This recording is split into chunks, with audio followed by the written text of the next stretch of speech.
Chancellor Tripura University and currently also Vice Chancellor Mahatma Gandhi Mission University in Maharashtra, Professor V.L. Darurkar. He had sent one video message particularly for this session, and he is also trying to join virtually for this session as session speaker, and he thought perhaps some technical difficulty will arise. So he sent one video message of 3-4 minutes. So I request our technical staff, before beginning of this session, let us go through with this video message, and after this video message, we will go for this third plenary session. Thank you. Roll.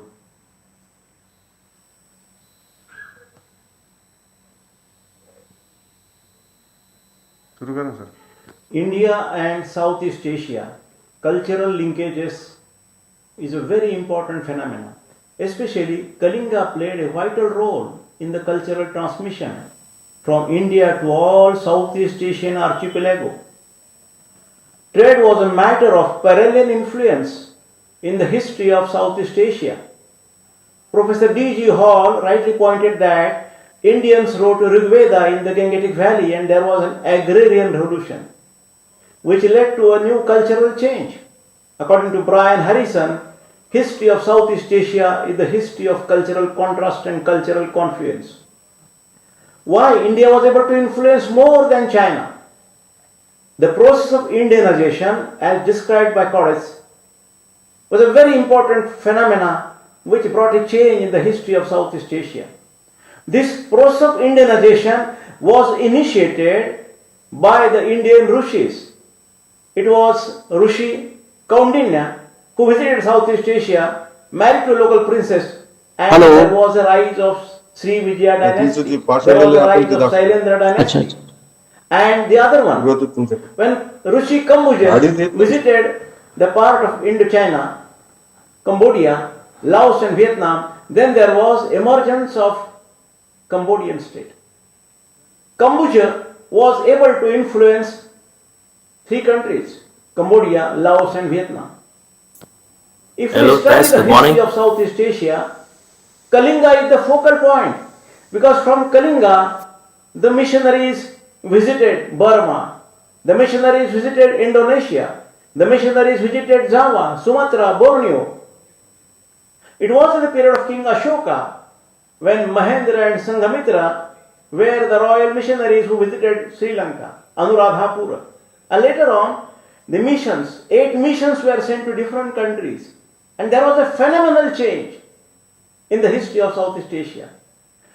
This earlier trade was an important factor, but a bag of spice was equal to the bag of gold. Nor Malaya can live without Cambe, neither Cambe can live without Malaya. That was an integral part. Southeast Asia was an integral part of Indian culture. China was not able to influence Southeast Asia, but India immensely influenced Southeast Asia from 2nd century BC to 15th century.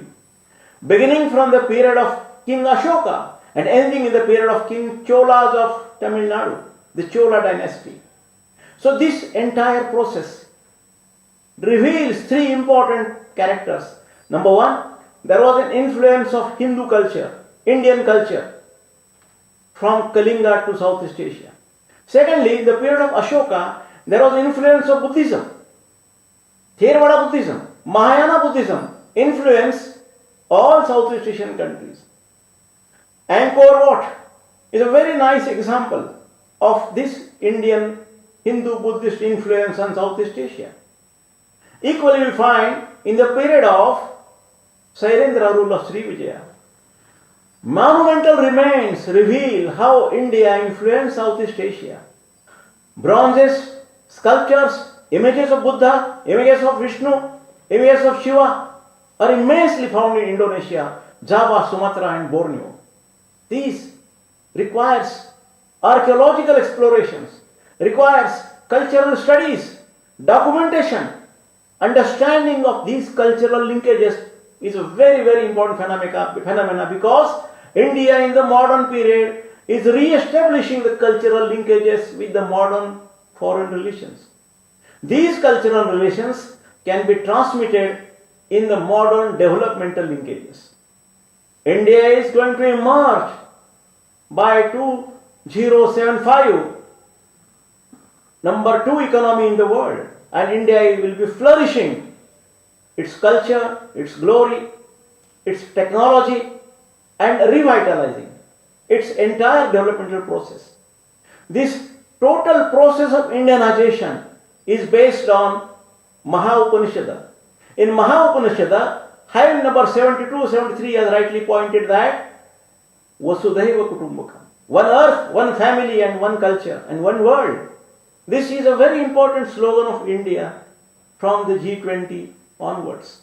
India is taking a great leap ahead, and this great leap forward of India, we have to understand how India is transmitting ethno-cultural linkages, how India is evolving scientific and technological development, and Indian trade and commerce is taking a new shape, taking a new turn.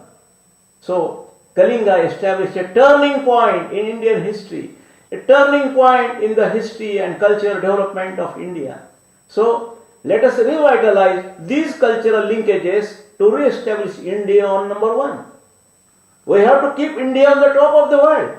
So, if we have to keep India on the top of the world, we have to revitalize the process of Indianization in the new angle of technology, in the new angle of trade and commerce.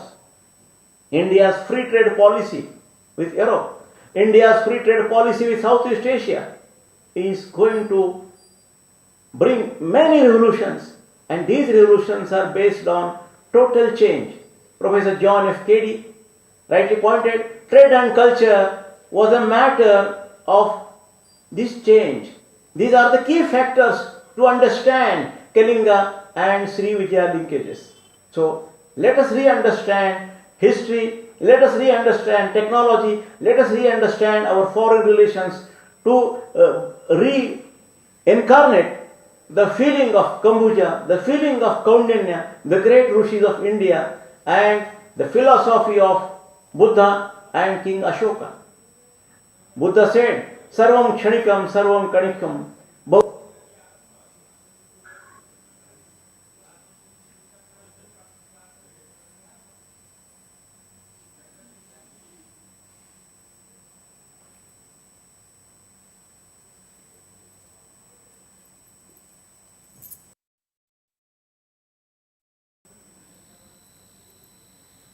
Wish you all a very good morning in this wish you all a very good morning, all the delegates present here and all the scholars in this plenary session 3. And I would like to invite our chairperson of this session, Dr. Krishnendu Roy, the Associate Professor of Ancient Indian History and Culture, University of Calcutta, specializing in history, in the society, economy and polity of early India up to 1300th century, and religious studies and material culture in early Indian perspective. I would like to invite Professor Vijay Kumar L. Dharukar, and I would like to invite Dr. Vinay Kumar Misra, Dr. Umakanta Misra, Dr. Abdullah Sumrahadi to the dais.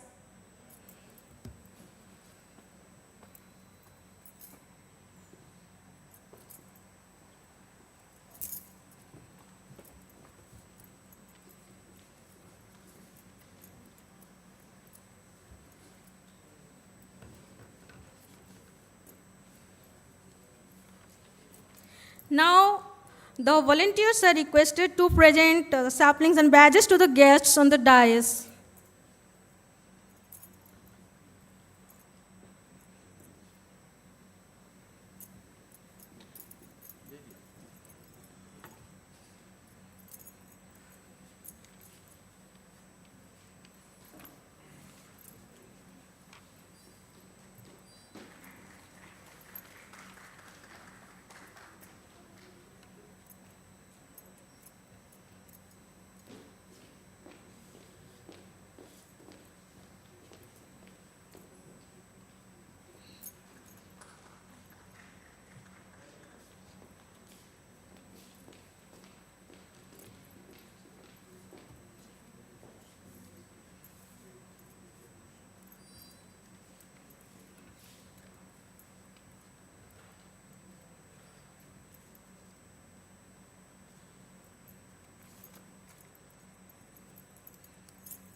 Now I'll give the brief introduction regarding our guests of honor here. So first of all, I'll give the introduction of Dr. Krishnendu Roy, who is the Associate Professor of Ancient Indian History and Culture, University of Calcutta, and his specialization in society, economy, and polity of early India up to 1300 century. His religious studies and material culture in early Indian perspectives. He will provide us a lot of information regarding this session, regarding the topic of trade and commerce in medieval and modern India. And Professor Vijay Kumar L. Dharukar, who is the Emeritus Professor of Mahatma Gandhi Mission University, Aurangabad. He will join online. And next is Dr. Vinay Kumar Mishra. He is the Head of Department, Ancient Indian and Asian Studies, PLS College, Mussoorie, Patna. Then Dr. Umakant Mishra, Associate Professor, Department of History, Ravenshaw University. He is an assistant professor in the Department of History, Ravenshaw University, Kotak, as a permanent faculty from March 10, 2010 to February 29, 2020. He is now teaching as an associate professor in the School of History. He is already in Ravenshaw University. He has obtained his master's degree from Utkal University in year 1994.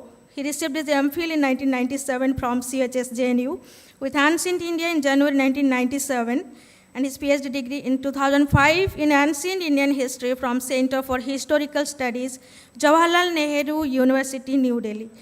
The title of PhD in Buddhism and Maritime Networks in Early Medieval Coastal Odisha in the 1994. He qualified Junior Research Fellowship UGC in JRF. His research focuses are Buddhism in Maritime Asia, religious landscape in early medieval India, maritime archaeology, Buddhist iconography, and study of elections. He also conducted an excavation in a Chalcolithic site in Deltihura, Cuttack. Dr. Abdullah Sumnahadi, an esteemed guest of honor, his Department of International Relations, President University, Indonesia, and Associate Fellow at Institute of Malaysian and International Studies, University Kebangsaan, Malaysia. So all of the dignitaries are invited to deliver their lecture here. First of all, I invite the chairperson for giving his opening remarks, Dr. Krishnendu Roy, sir.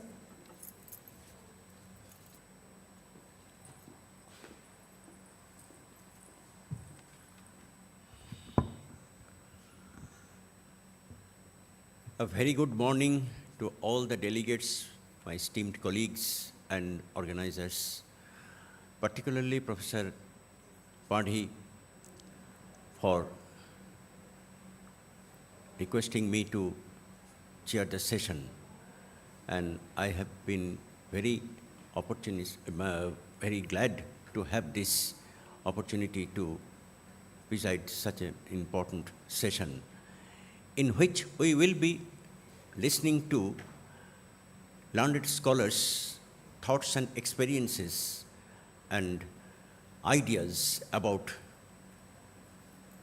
maritime history. So far as maritime history, particularly history, is concerned with human beings' activities, human activities. These humans are of either sides of the sea. The sea links between two communities. That way, we have been listening to their activities through our learned scholars. Let us invite Binoy Mishra. Yes. So let us invite Dr. Binoy Kumar Mishra to share his thoughts and experiences and valuable ideas about the topic that he has chosen for delivering before us and share us. Thank you.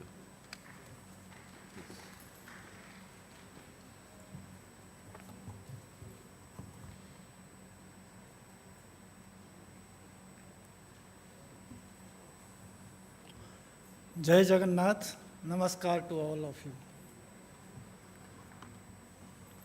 My paper is on Kalinga and Southeast Asia shared cultural heritage.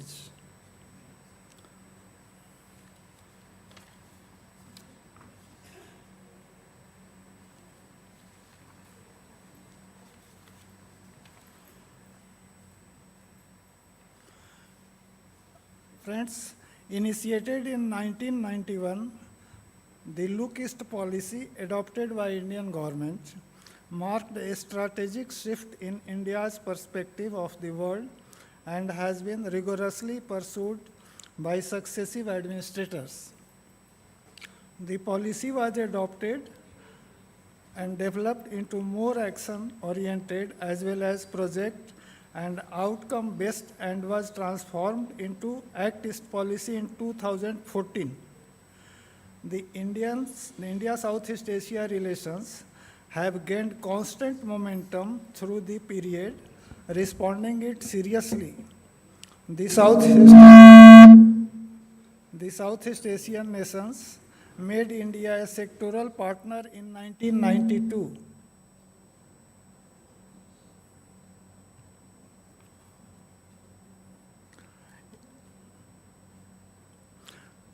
Responding to the Act East policy, the Southeast Asian nations made India a sectoral partner in 1992, a dialogue partner in 1996, a summit-level partner in 2002, and a strategic partner in 2012 of their association. The partnership has accelerated across economy, indulging trade and investment, energy, connectivity, maritime security, people-to-people contact, etc.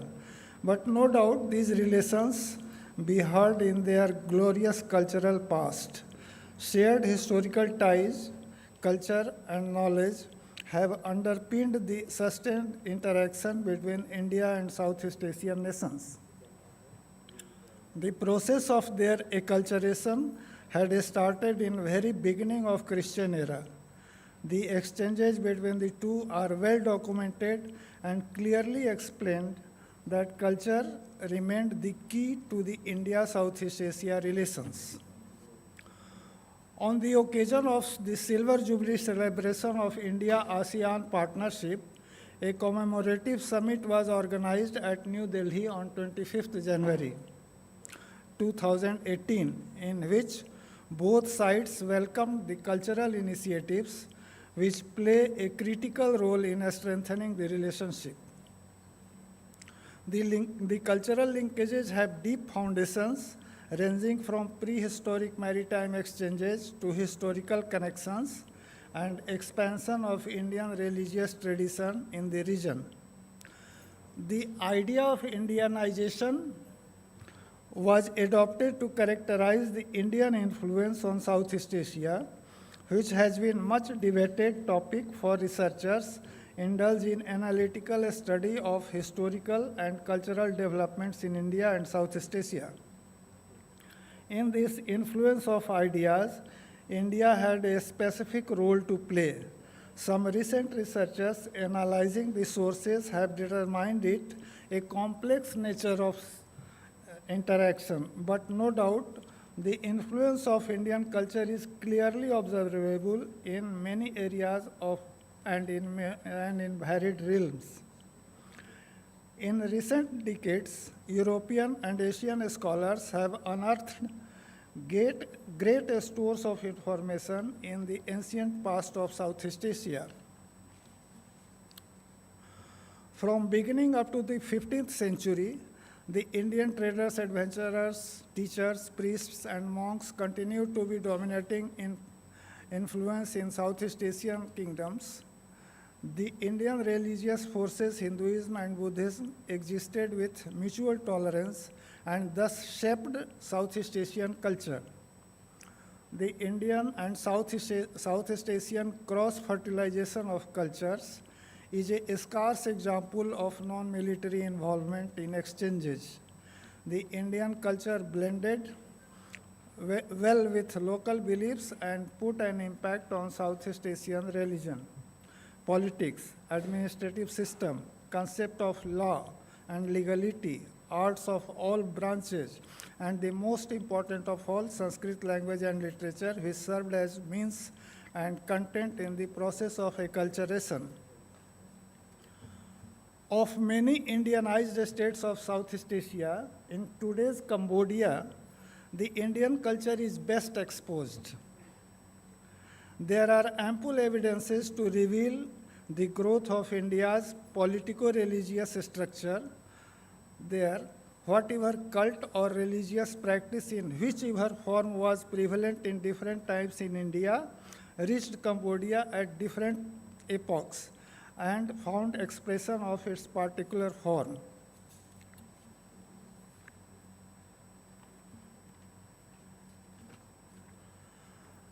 Cambodia has no written ancient history, but fortunately a large number of inscriptions have been discovered. These inscriptions are corpus of historical texts engraved on a stone as well as metal, found in a wide range. More than 1250 inscriptions of varying length yet discovered are the only written source for the study of ancient Cambodian civilization.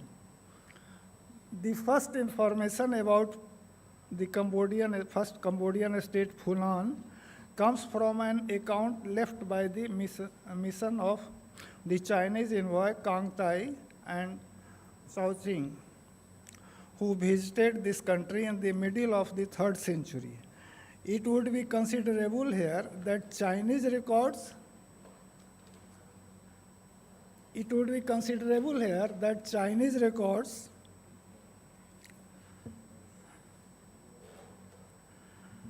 mention 162 visit mode.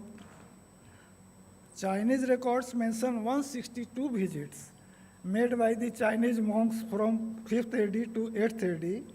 However, the visit by only one Indian scholar, Bodhidharma, to China is recorded in this period. These along with a Sanskrit inscription of the 3rd century. Please listen carefully, this one. A Sanskrit inscription of the 3rd century constitute our basic documentation on the first 2 centuries of the history of this kingdom. The inscription found at Nyak Tadamang Dek in the province of Takyo, engraved on a plaque of schist. Its French inventory number is K875. Contains 5 Sanskrit verses only. It starts with an invocation to Lord Vishnu and takes about installation of a golden image of the deity. It has been said in the inscription that Lord Vishnu is engaged with the yoga, which narrates that Funanis were familiar with yoga, one of the 6 systems of Hindu philosophy. The anthropomorphic description of the Lord is also considerable, which Shesh Sai means taking rest over the couch, made of the back of serpent Shesh and making ocean his home. It clears that religion has been exercising its influence over Cambodians for over 2 millennia of the recorded history.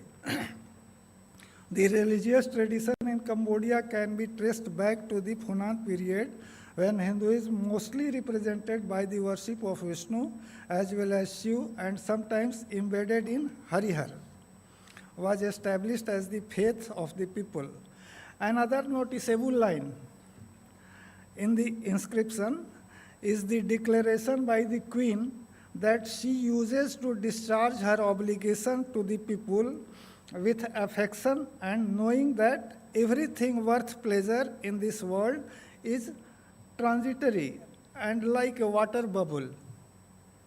This idea completely resembles with the first line of the first hour Upanishads, the Ishavasya Upanishad, which directs the human being to enjoy everything in the world with a sense of detachment because of its impermanence. In the Cambodian dreamland of fabulous and fascinating inscriptions, to which Philippe Grosslier called civilization of inscriptions, this Nyekta inscription manifests a thorough acquaintance with Indian religious beliefs and mythology, philosophical ideas, ritual and forms of worship, Sanskrit language, art, sculpture, and all other essential elements of Hindu culture in that far-off land in the beginning of the Christian era. According to Chinese documents, which are the only known historical account of the early era of Brahmin rulers of the country, systematized the worship of Indian deities and instituted the state worship of Shiva. All the time of Indian cultural infiltration, the laws of Manu, the Indian legal code, were put into effect and the use of Central Indian alphabet was introduced. Both the legal code and the alphabet in modified form are used in Cambodia also today.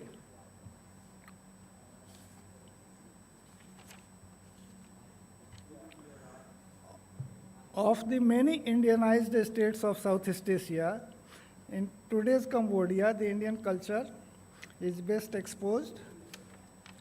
Many scholars have admitted the important role of culling in the Indianization of Southeast Asia in the early centuries. None of them so far has taken notice that Kaundinya Brahmins, who are credited to have migrated and established Indian culture there, still continue to live near Mahendragiri mountain range of Odisha, which is very close to the sea. Kaundinyas migrated from the Mahendra mountain region of Kalinga, and the port of Palur was probably the point of their embarkment for Funan. Motan could be another name of Mahendragiri of Odisha, which was considered as an abode of Lord Shiva and early Shaivism. The Gangs of Kalinga were worshipping Shiva Gokarna Swami as the tutelary deity of the family on Mahendra mountain. Even now, there is the shrine of Gokarneshwar on the top of the hill. The imitation and adoption were obvious on the part of migrant Indians. The question arises why the name of mountain of Funan as Mahendra Parvat and not after any other Indian mountain. It logically implies that Kaundinya and early migrants went from Mahendragiri region of Kaling. Shaivism became popular both in ancient Odisha as well as Cambodia. The Devaraj cult, which traces its origin to India, was a very popular religious cult in Cambodia. Scholars have identified Devaraja as a Chalanti Pratima of Lord Shiva, and it has much similar with that of the early medieval Odishan Saivite cult. In about the 12th century, Shaivism as an idea of a state experienced a crisis when Anantavarman Dev, the Gang emperor of Odisha, gave up Shaivism and built up new gigantic temple in honor of Lord Vishnu. So on either side of the Bay of Bengal, huge Vaishnavite temples appeared simultaneously, the Jagannath temple at Puri in the Odisha and Angkor Wat in Cambodia. In the beginning years of 6th century, Gunavarman, the moon of the Kaundinya race, established a sanctuary at Thapmui called Chandrakirti Swami Vishnu temple that contained the footprints of Vishnu. In Odisha, Puri is known as Chakratirth, and Lord Jagannath is venerated as Chakratirth Swami. Brahmins in the days of yore perhaps went from the coast of the Kaling to the Malay Peninsula and thence the Funan in search of wealth. To strengthen this ancient Funan-Kaling contact and migration of Kaudinya from Kaling, there is also other evidence that the river Mekong, which flows through the kingdom of Funan, was called by the name Mahanadi, the principal river of Odisha. Mekong, however, was also called Ma Ganga in some places. From this narration, it can be presumed that Mekong played an important role in the history of Funan, as Mahanadi and Ganga did in the early history and civilization of Kaling and northern India respectively. Further naming of such an important river of Funan by a Kalingan name positively indicate immigration of a large number of Kaling people into the country in ancient days. The Hindu kingdom of Funan flourished from the 1st century to the middle of the 6th century. In the time of Funanese kingdom, Fan Chan, there was a diplomatic mission from Funan to China to the court of Murund, the ruler in India. The Murundas were ruling over the Kaling and Magadh region of India. The history of Liang dynasty mentions that Murunga was the title of the king of the Murundas, and the envoy who came from Funan to India was Su Wu. Su Wu, coming by sea, arrived at the port of Tamralipti and met the Murunda king. The Murundas became prominent in Kalinga in the 2nd and 3rd century. Their rule over Kalinga could be also attested from the discovery of a gold coin from Shishupalgarh, on the obverse of which the name and the king is read as Dharmadhar, who received Suvu. The king presented Suvu with 4 horses. From this, it appears that in those days there was a regular export of horses from the port of Tamralipti to Funan, in which the Kalingan merchants were also involved. The religion, art, and architecture of Kaling also significantly influenced that of Funan.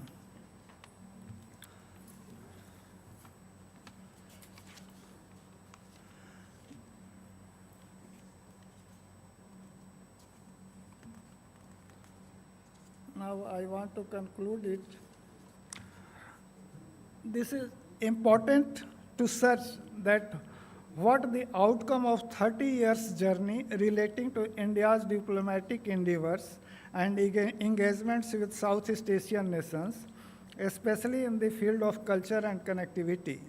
I think more details studied from a micro-regional perspective are needed for better understanding of interactions between India and Southeast Asia. Development activities are destroying important archaeological sites worldwide, while the archaeological excavations offer ample opportunities to collect fresh data related to Indian interaction with Southeast Asia. It is good that India has renewed her thrust on civilizational links with Southeast Asia, which will help to understand and confront contemporary challenges. It is being utilized effectively to expand collaboration in other sectors.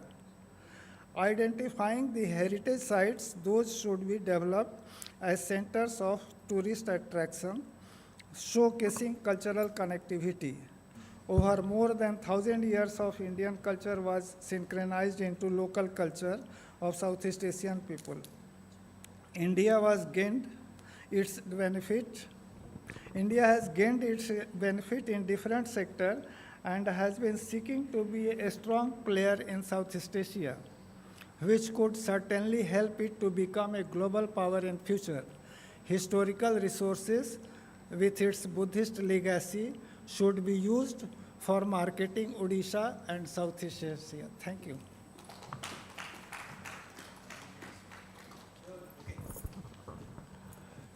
Let me invite Dr. Umakanto Misro to share his ideas with us. Please, Uma.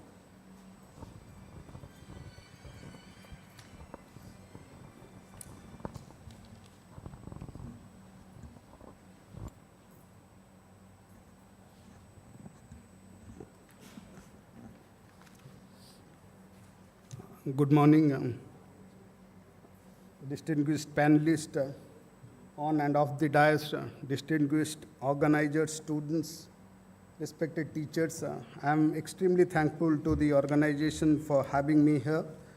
I just have come back yesterday from an intensive, almost 9 days Southeast Asian summer workshop where I was a research person that was organized by SOAS London in Yogyakarta. I presented a paper on Ketanagara, a ruler who before his assassination in 1292, before Kublai Khan attacked Java, consecrated Chamunda in 1292 in Sanskrit. And I tried to look at in Odishan linkages in that paper which I presented. But that was an intensive 8 days course of SOAS. People who are interested in Southeast Asian art, may I inform you that Alpha Wood scholarship program is there to pursue a diploma program in SOAS London for about 1 year in Southeast Asian art. And Alpha would be happy to fund that program. That is only meant for Southeast Asian students.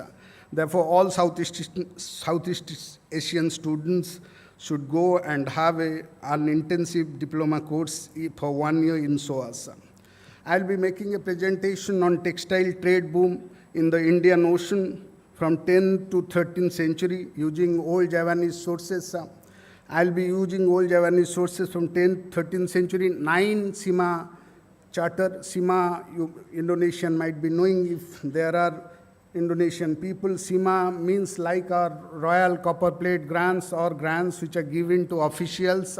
And in those inscriptions of Sima, inscriptions which are plenty in Indonesia, Central Java from 8th century AD onwards up to Majapahit period, we have these charters referring to various privileges granted to various officials, including tax privileges and other privileges. I'll be using 9 of these Sima charters from 10th century to 1305, where there are references to tax-paying farmers. Tax-paying farmers from outside who were trading in Central Java, Eastern Java from 9th, 10th century to 1305. That's the last inscriptions I have. And I'll be looking at them where Kalinga is not a generic term. Kalinga figures as a South Asian, Chinese, as part of Chinese charm and other, where they are exclusively referred to as part of these tax-paying foreigners who were trading in different centers of Central and Eastern Java. But before I do so, let me briefly outline the historiography of Southeast Asia because I have 30 minutes with me. Let me tell you, Southeast Asia is only 11 countries, and if you look at the Indic cultural arc, it spreads off to Japan. And if you look at present-day Japan, the footprint of Indic cultural arc is much more salient, present, and extant today than that of Southeast Asia, many of the Southeast Asian countries. Therefore, when we are talking of Southeast Asia, let us not be driven by the cartographic divisions of modern nation-states that are imposed by the epistemology of the West. There are broad civilizational linkage, which I hesitate to use the term Indianizations, because for me, Angkor Wat is definitely a Khmer monument. The kind of perfection, grandeur of churning of ocean, the Ananta Sai Vishnu in Wat is distinctly a Khmer product. So also Borobudur, Chandil, Mendu, Chandi Seu, Chandi Prambanam, we have been to these. You have 72 panels of Ramayana in the Brahma and the Shiva temple of Prambanam, and they are the most elaborate sculptural reliefs that you can find anywhere in the world. Whereas the Vishnu temple, we have the Krishna Yasa, the Harivansa story, elaborating Krishna. but they are distinct. You won't find in Indian monuments. So also Seu as a Vajradhatu Mandala or Borobudur as a Vajradhatu Mandala.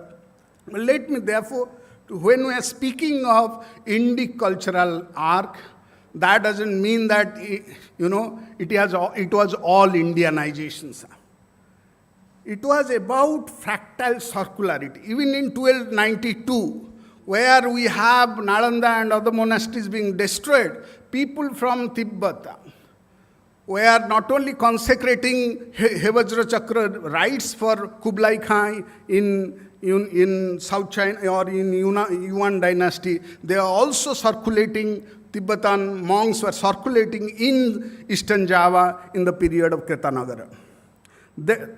Therefore, to say that, for example, if you look at the double ikat, the Gering Singh Venkebo ikat, double ikat of Java, Bali, it is a distinctly Balinese style. You won't find double ikat. Even though Patola or the weft and dwarf, which we call as Bandha textiles of Sambalpuri, Katak and others, Patola's existence, that is the ikat traditions of Western India, of Gujarat, being present in Javanese water, in Indonesian water in 10th century. You have in Ashmolean Museum one of the pieces of Patola of Gujarat being present in Ashmolean Museum, suggesting the existence of ikat traditions.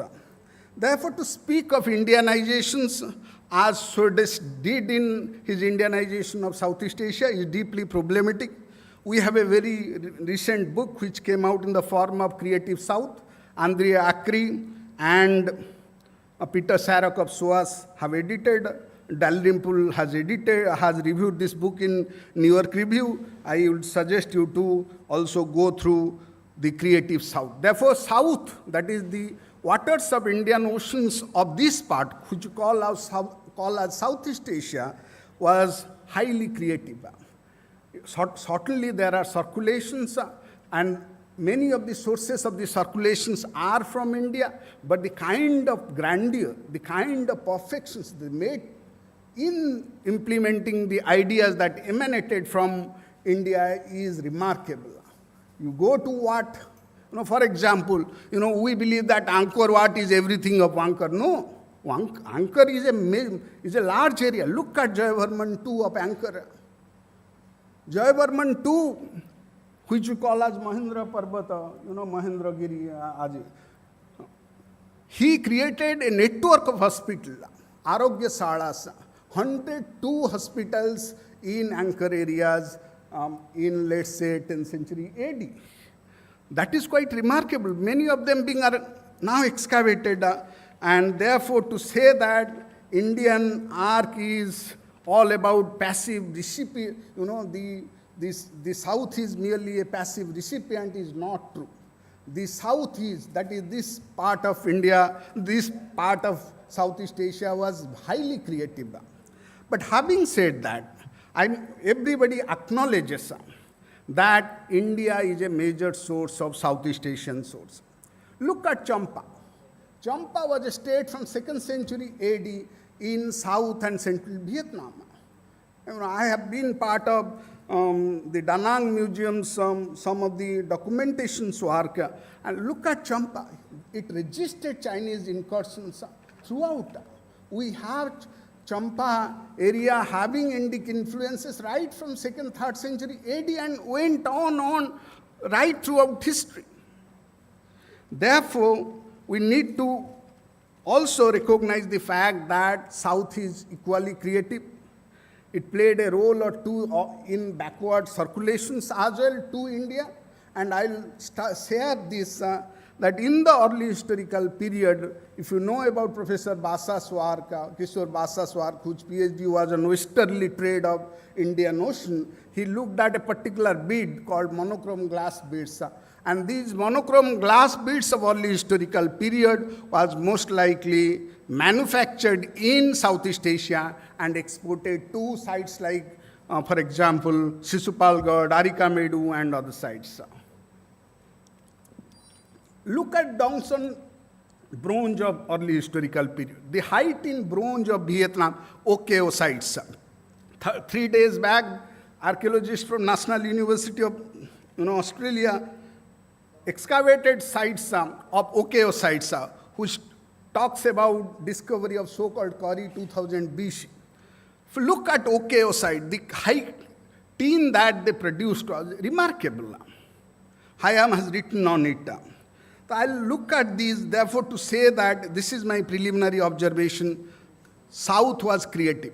And if we are talking of Indic cultural arc, or which I call as fractal circularity with no origin, but circulation with major and minor nodes in different temporalities and space, we can extend that not up to Philippines, but up to Japan. As I told you in my initial remarks, one of the Shingon 8 great patriarchs, if you go to any sites, Nara sites of Japan, where you have strong presence of Shingon Buddhism, you will find on the walls 8 great Buddhist patriarchs of Shingon Buddhism. One of them is from Odisha. His name was Suvakara Simha.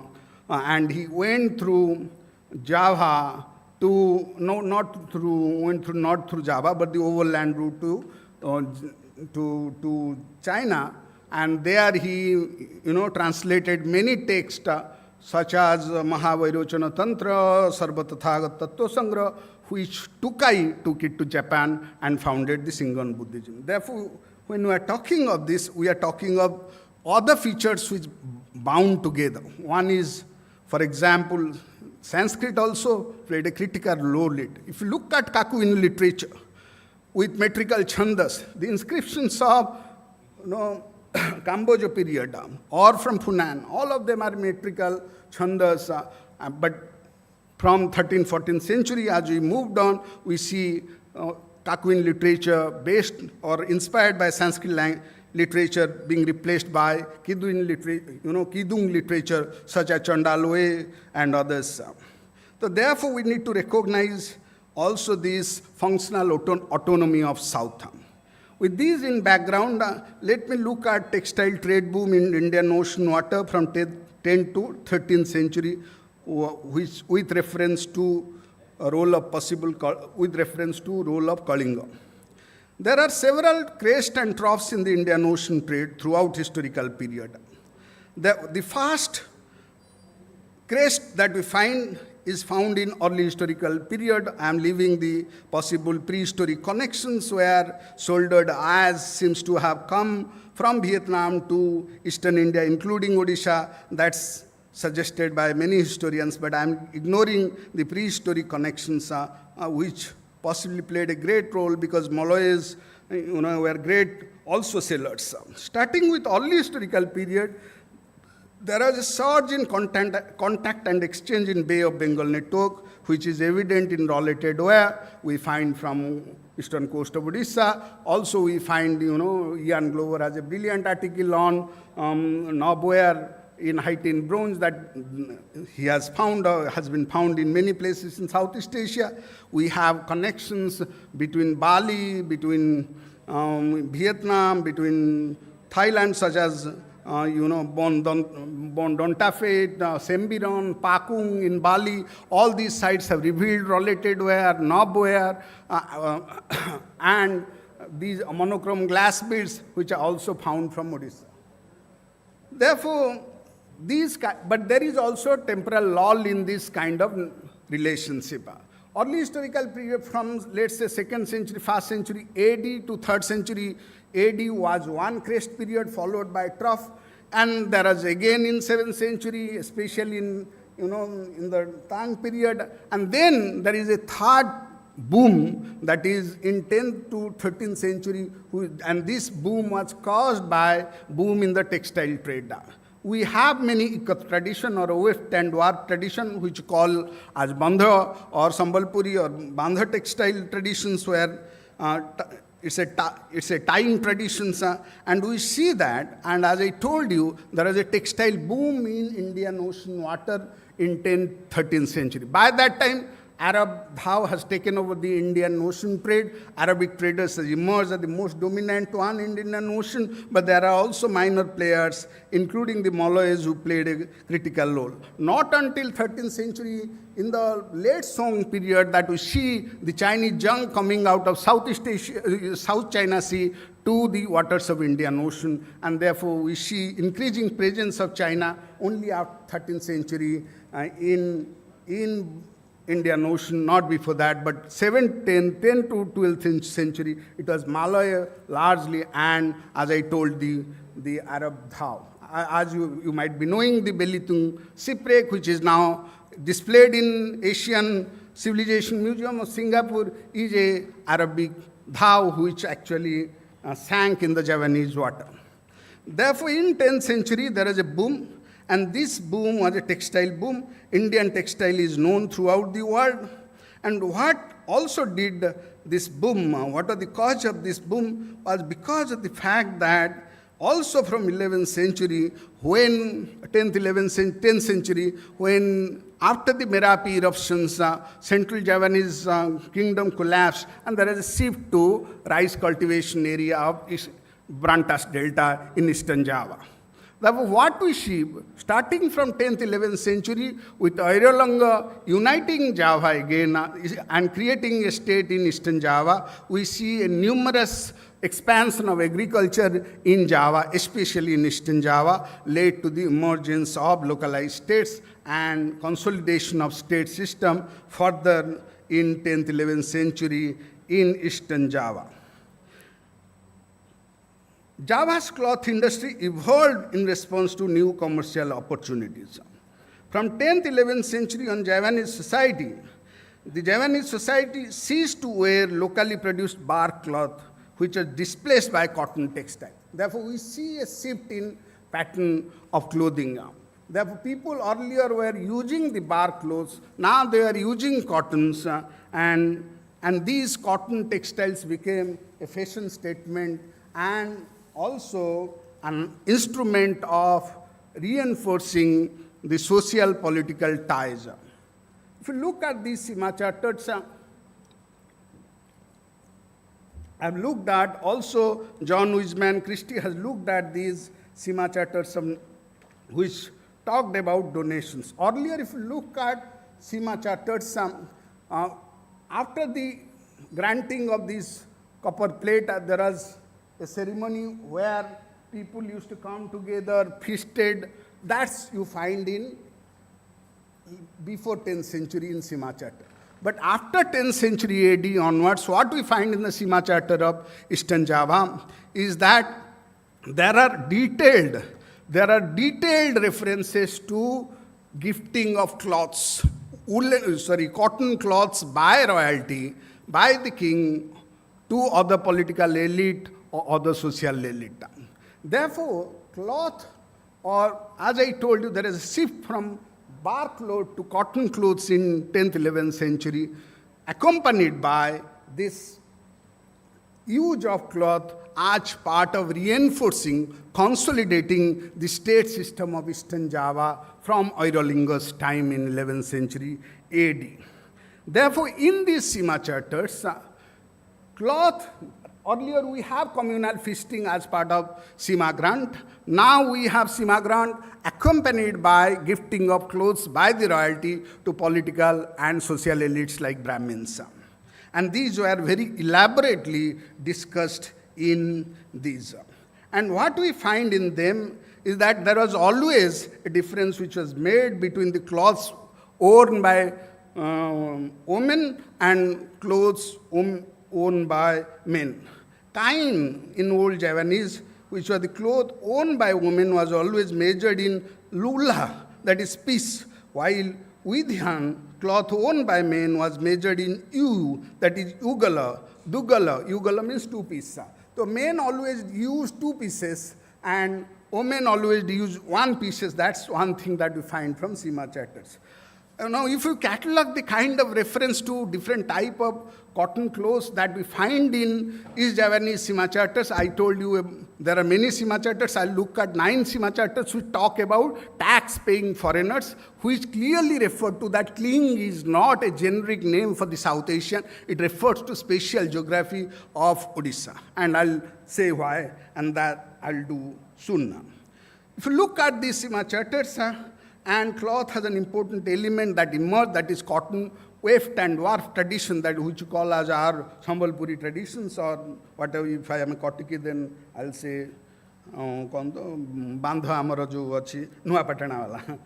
Then that's all about geography and nation state made to all of us. So we have 60 at least variety of cotton cloths that we find. Takurang, a general term for a piece of cloth. Siwadinang, Hamarau, Puti, Gonjor Haji, Angesit, Raga, all of the Raga means red. You could very well know the kind of Sanskrit influence. I told you that Sanskrit continued to influence till 13th, 14th century, till the period of Majapahita. In 13th century, Majapahita was established in 1293. At least up to 13th century, we have Sanskritic Chanda meter system influencing Javanese literature compositions. Therefore, as many as 60 kind of cotton warp and weft traditions, we find them in Javanese literature, these literature. Therefore, Songset, this was, our Bandha tradition in old Javanese is called Songet. And we find in these inscriptions, Sima inscriptions, various kind of workers associated also. Textile artisans were distinguished in these Sima records for their skills as bleacher, dyer, were cloth merchants who supplied threads or pre-patterned clothes. Javanese consumerism, therefore, in 10th to 13th century included Kraton members, as I told you, who used cloth as an instrument of legitimacy, creating their own sphere of influence. Detailed list of gifts presented and careful notation of these recipients dominate the initial 9th-10th century Sima charter that registered tax remissions. Sima charters including proclamation of lineage, equally that of local as well as royal families who agreed to the terms of these Sima charters. Then, therefore, I move on to tax farming groups, the Varga Kilalan, which are referred to 9 of these Sima charters from, let's say, 840 to 1305. These Varga Kilalan, or tax farmer groups, who came from different parts of the world to trade in East Java, and they have been referred to in these inscriptions. They are subtly different from the generic term such as used earlier in Javanese inscriptions, such as Juru Kling, Juru Sina, referring to generic Kling title, generic Sina, that is China title, which were earlier there. But now we have specific geographies, peoples of specific geography coming to the East Javanese water and trading. The first inscription is the Kalurungun inscription, written in 883, or Kaladi inscription it is also called. And let me go through all these inscriptions, few inscriptions, so that the geographical expansion of this Indian Ocean trade is visible to you. Earlier there is no reference to Chola, but later on Chola comes in. There are no reference to China. It came in. Malaya was not found earlier. Later on it was found. I'll go on like this. And what you see, there is absolutely no reference to Bani Gramam in this literature. Only Bani Grama began to emerge. Bani Grama or Mani Grama was a famous merchant Tamil guild whose inscriptions are to be found not only in Sri Lanka, in Southeast Asia, but also in Chinese, in 13th century, in Yunnan and other areas. But we don't find any Bani Grama merchant guild. What we get is the Western traders, Ayabhole Snema or Aryabhole, which were there in Karnataka and western coast of India. If you look at these, I am This is from Kalirungan inscription 883. The list of foreign members of Waraga Kilan or tax farmer group of that time included Champa. You know Champa is Central Land, South Vietnam. Remanna Desha, that is Burma. Kimira, that is Cambodia. While the listed South Asian came from Kling, Kalinga, Pandikira, Karnataka. Aryapura, Ayavole, Aryapura, that is referring to the Ayavole near Goa, Karnataka area on the west coast. And in the reading, Singhala is not very clear, but Singhala also, that is Sri Lanka. Therefore, what is to be clear is that Banigrama is not present, Kalinga is present, so also Karnataka, Cambodia, Burma, Remanna, Champa. Look at the kind of networks that was there in the Indian Ocean trade textile boom of 13th century. And I told you that Arab played a major role also in the navigation.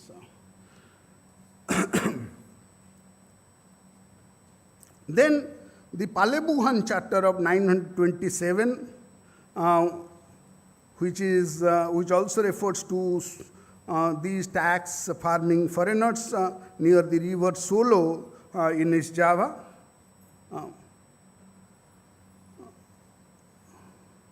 Then the Kane inscriptions of 1021 refer to Kling, Arya, Singhala, Pondigrika, Dravida. Now the term Dravida also comes in, not Chola till late.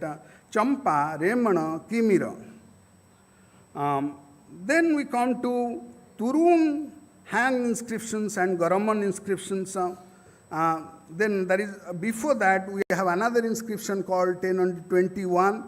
As I told you, the Kane inscription still doesn't talk of, I have the detailed Kane inscription which I cannot go through, but look at the communities which have been referred to in the Sima inscription: potters, lime burners, indigo, dyers, oil pressers, dyers, ash processors, apus dyers, I don't know what is apus, sugar makers, makers of spindles, sun hats, knife sheaths, wood turners, mat, basket makers, trappers, clearly attesting the kind of also indigenous specialization, craft specialization taking place as part of this, cotton boom. You have the makers of spindles, dyers, all of these craft groups emerging as an important segment of society as part of this Indian Ocean boom. 5 minutes, I'll finish.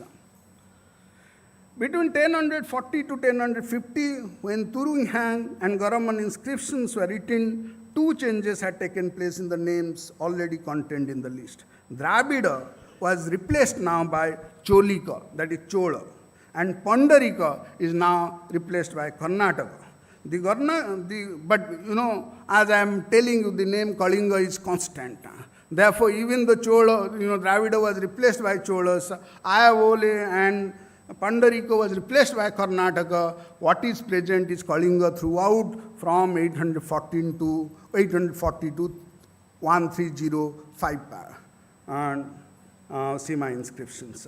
Therefore, that was the kind of depth we had, which led to continuous interactions and participation in the Indian Ocean trade Kalinga had.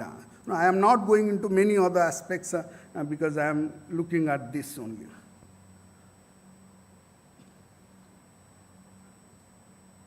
By this time, most of the merchants arriving from the South Asian regions, including those from Kalinga and Sri Lanka, were probably operating from regions controlled possibly by Chola Empire. We don't know, because Chola emerging as an important dynasty, challenging the Srivijaya Empire. You know this from various inscriptions.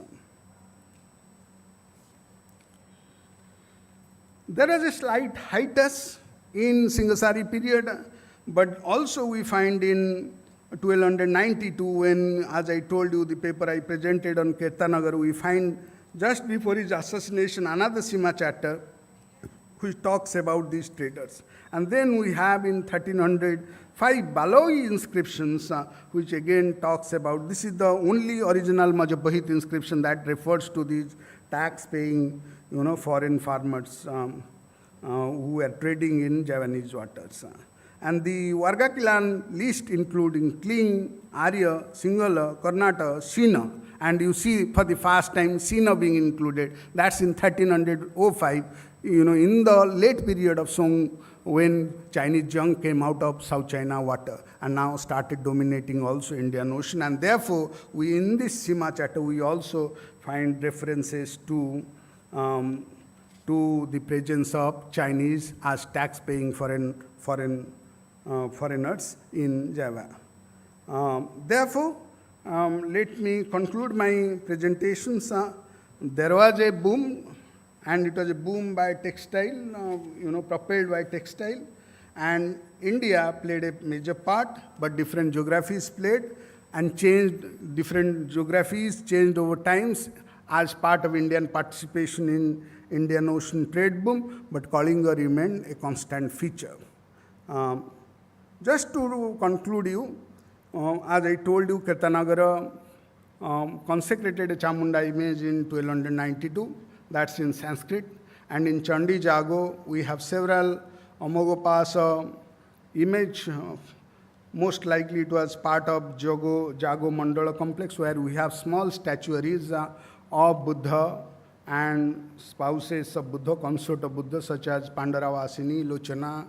We have Syamatara, Sudhana Kumara, all of them written in 1292. I would certainly claim being a little biased, that's in Sanskrit. Long after Buddhist monasteries of Bihar or Palo were subject to Bhakti Archaeologist's desecrations, Sanskrit continued to circulate. And if you look at the paleography of that, because I have shown that to Subratacharya also, it's very close to Narasingha Deva who built Konark temple. If you look at the inscriptions of Narasingha, the Konark builder, the constructor of Konark, his inscription, and small Varali, Lochana, Varali, Pandaravasani, Varala means Deva, God. Varala, Akshava, these image inscriptions that we find in 1280, because Jago was built in 1280 by Kirtanagara as a monument to his father Vishnuvardhana. There we find inscription in chaste Devanagari, not only in Sanskrit language. Singasari consecrated Chamundai also is in Sanskrit, but in Javanese alphabet.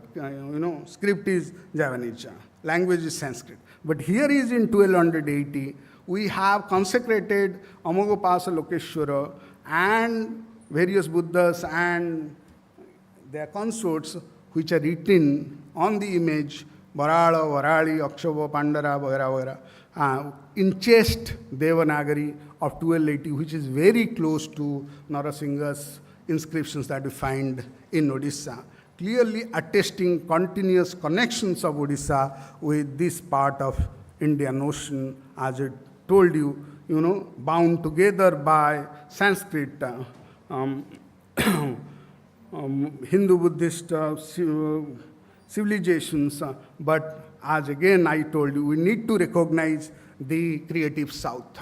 Yankar is fantastic. We don't find a counterpart of Angkor Wat in India. We don't find a counterpart of Borobudur or Sev. They are fantastic. And therefore, with these words of functional autonomy of South, that is Southeast Asia and Japan, let us further explore the fractal circulation of Indic cultural arc in the historical period. Thank you so much. Thank you, Dr. Umakanta Mishra, for your very, very comprehensive and excellent lecture. Okay, let us be connected with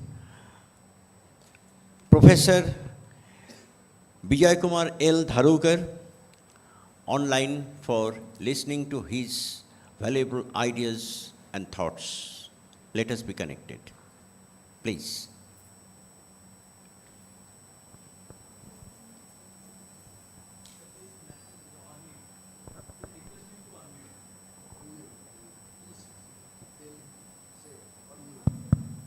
Please unmute yourself.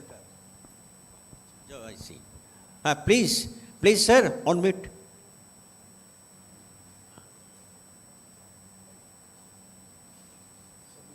No.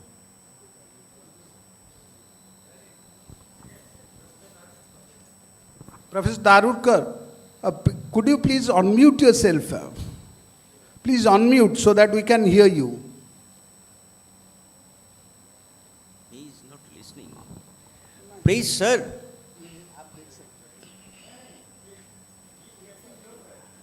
Please, sir, unmute.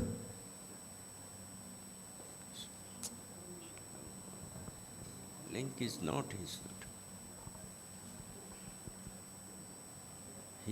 He's not listening.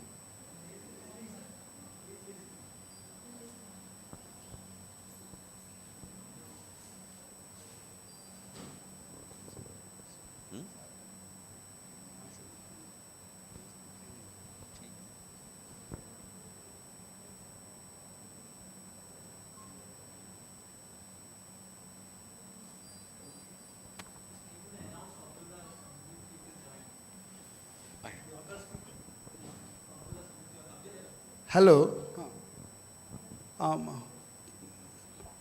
Dr. Abdullah. Are you listening to me?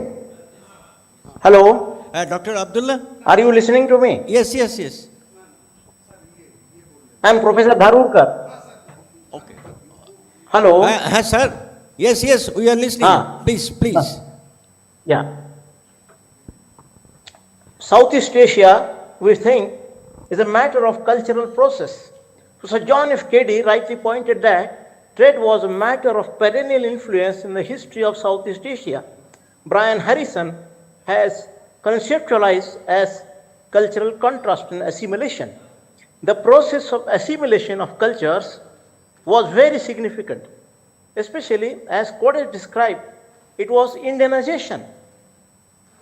Two Rishis, Kaundinya and Kambuja, played an important role. It was Kambuja who visited Cambodia and married to a local process. The land is known as Kampuchea and Cambodia also. Likewise, Kaundinya, who had Kalinga connections. Kaundinya's influence was on Sri Vijaya dynasty. We find two important remains, Angkor Wat and Boribadur. These two are very, very significant in the cultural symbolism.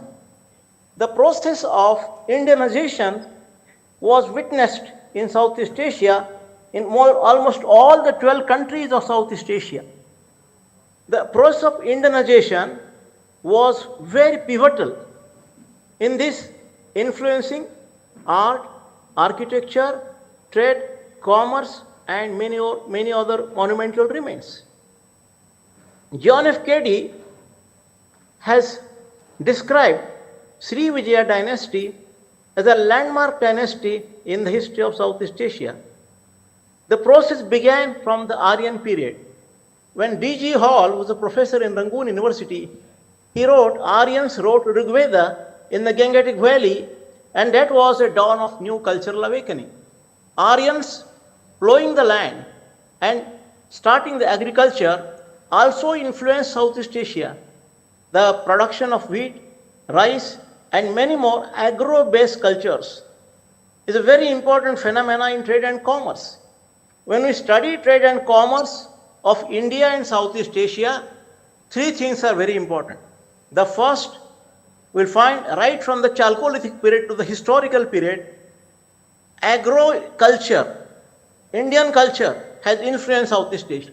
Secondly, in the coming to the historical period, starting from the Magadha dynasty of the Mauryans and ending to the Chola period, in the historical process from 2nd century BC to 15th century AD, you will find the historical period spread trade, commerce, and also art and architecture. Ample bronzes are found in Southeast Asia. Bronzes of Buddha, the bronzes of Shiva and Vishnu. So, at one side, sculptural images and also bronzes. So, this historical period requires to be studied very carefully, because way in which reports we have seen excavations being conducted in different places in Cambodia, and Indonesia and Java. And we have to also parallelly conduct certain explorations and excavations in India to understand the cultural sequence of cultures in the historical period, in the Maurya period, and also in the Chola period. So what type of cultural interactions, waves after waves, penetrated in Southeast Asia and maintaining a cultural sequence. That cultural sequence we have to understand in a very systematic manner, which will provide us how the process of Indianization was not only in the period of Ashoka, it was a base, it was a solid base of Indianization, but the Indianization, what the Western scholars presume, that Indianization only remained for 500 years. It is a myth.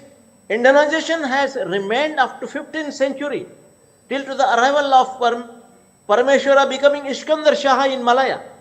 So this is a process from 3rd century BC to 15th century, a span of a very longer period has witnessed the penetration of Indianization. So the process of Indianization, when we are studying in the form of language, art, culture, iconography, and archaeological remains, need to be explored more depth manner. It was Cordes who started the studies in Indianization, but there is a need to continue the Indianization on a wider span, on a wider canvas of not only cultural interactions, but of the trade and commerce. Whenever there was a free trade from India to the Southeast Asia, India flourished, Southeast Asia flourished. Accordingly, today, BIMSTEC and India-Sri Lanka relations, India-Burma relations, and India-Southeast Asia relations of ASEAN, BIMSTEC, they reveal that now India has opened the doors for free trade with Southeast Asia. The free trade policy of Sri Lanka has added trade and commerce 9 times more than what it was. If the trade and commerce with Sri Lanka can increase 9 times or 6 times than what it was 10 years back, then why not in Southeast Asia? So, the process of ASEAN, the process of BIMSTEC, 15 years, 20 years have passed. Now is a high time that India-Southeast Asia trade relations of ancient India should be revitalized. So, all the Asian countries, all the BIMSTEC countries should be good trading partners to change the profile of culture, to change the profile of these nations. So, as India today is flourishing, India today is on the peak of development. So, the benefits, as our Honorable Prime Minister says, Sabka Saath, Sabka Vikas, that's also the neighboring countries, development of the neighboring countries, and being the old partners, being the partners, the beneficiaries of our cultural revolution, I think India's G20 chairmanship is a kind of revival of history.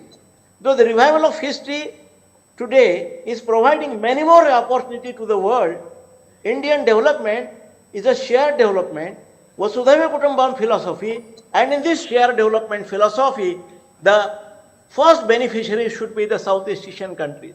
So all the 11 countries of Southeast Asia should be given an opportunity for free trade, free policy, and with this free trade policy of India, I am sure, we are quite sure that all the Southeast Asian countries will be benefited out of this free trade policy. So we are following the free trade policy with Europe, free trade policy with Asian countries, especially Southeast Asian countries will be greatly benefiting, and the cultural revolution that India witnessed Indianization, process of Indianization from 3rd century BC to 15th century, again in 21st century, the process of Indianization will lead to a new change, a cultural change, economic change, trade and commerce, and also in the modern age of artificial intelligence, information technology, information communication technologies. I think India's emergence as an IT guru, and today when we are conducting a conference with Kalinga and Southeast Asia linkages, India is conducting a seminar of G20 on, IC conductors. When India is making a revolution, India is on the verge of revolution in information technology, India has become a super IT guru. So all the Southeast Asian countries like Cambodia, Vietnam, Laos, Highland, all of them should be benefited on the basis of information technology, because innovation was a key of revolution in ancient times, and innovation is a key of development even in the modern times. So with these few words, I can summarize three things are very important. In Indianization, India provided cultural base to the Southeast Asian countries. And this was based on innovation, based on art, iconography, architecture. Secondly, India made a revolution of agrarian exchanges. So you'll find the exchange of rice, exchange of wheat, exchange of cotton, exchange of textile, Dhaka connection, the Malaya connection. Nor Malaya cannot live without Cambe, neither Cambe could never live without Malaya. That was a connection with Malacca, Malaya and Cambe combined. Likewise, this Kalinga and Sri Vijaya connection, Kalinga and Java connection was also a trading connection, was also a textile revolution. So antiquities, art, development, textile was an agro-based revolution. The second phase was agro-based revolution, first was a cultural phase, and now the third phase is being opened, information technology-based revolution. And this information technology-based revolution, India is certainly has opened a new vista, doors of India's investment for the Southeast Asian countries, and with this cordial exchange of Kalinga and Southeast Asia connection will also provide a new dimension, open the new doors of development of India's advancement in information technology will be benefited to all the Southeast Asian countries to rule the world, to rule the human cultures, and to usher a new dawn of cultural revolution, economic revolution in the 21st century. So, thank you very much for patient listening. If you have certain queries, I will be ready to answer. Thank you very much. Thank you, Professor Dharukar. Thank you very much for your very comprehensive and enlightening lecture. Now let us be connected with Dr. Abdullah Samradi.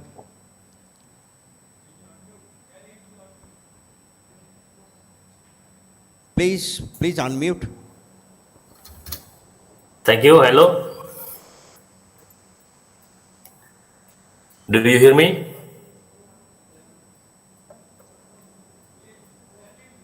Yes. So I'll try to begin. Is that okay?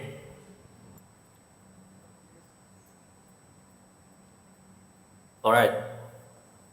Bismillahirrahmanirrahim. Assalamualaikum warahmatullahi wabarakatuh. Ladies and gentlemen, distinguished guests, and cherished colleagues, a very warm and delightful day to each one of you. In this enchanting morning and becoming an afternoon in my town, let us to take a moment to appreciate the beauty that surrounds us. It is a reminder of the wonders that await us each day if only we choose to embrace with open hearts. Today, we stand at this conference as an exciting intellectual journey as we believe that now the COVID-19 pandemic has ended. As we embark on this path, let us do so with a spirit of collaboration, empathy, and kindness, for it is these values that elevate our endeavor and strengthen to the bond that unite us. I will try to make my speech more or less than 20 minutes so that we stay fresh and excited. Thanks to the speaker before my sessions.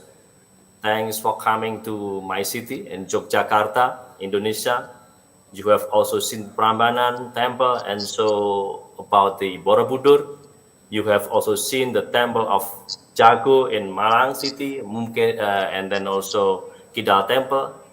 You also haven't mentioned that the existence of Kalinga kingdom in Java with the queen of Dewi Sima as the transformative leader in her day.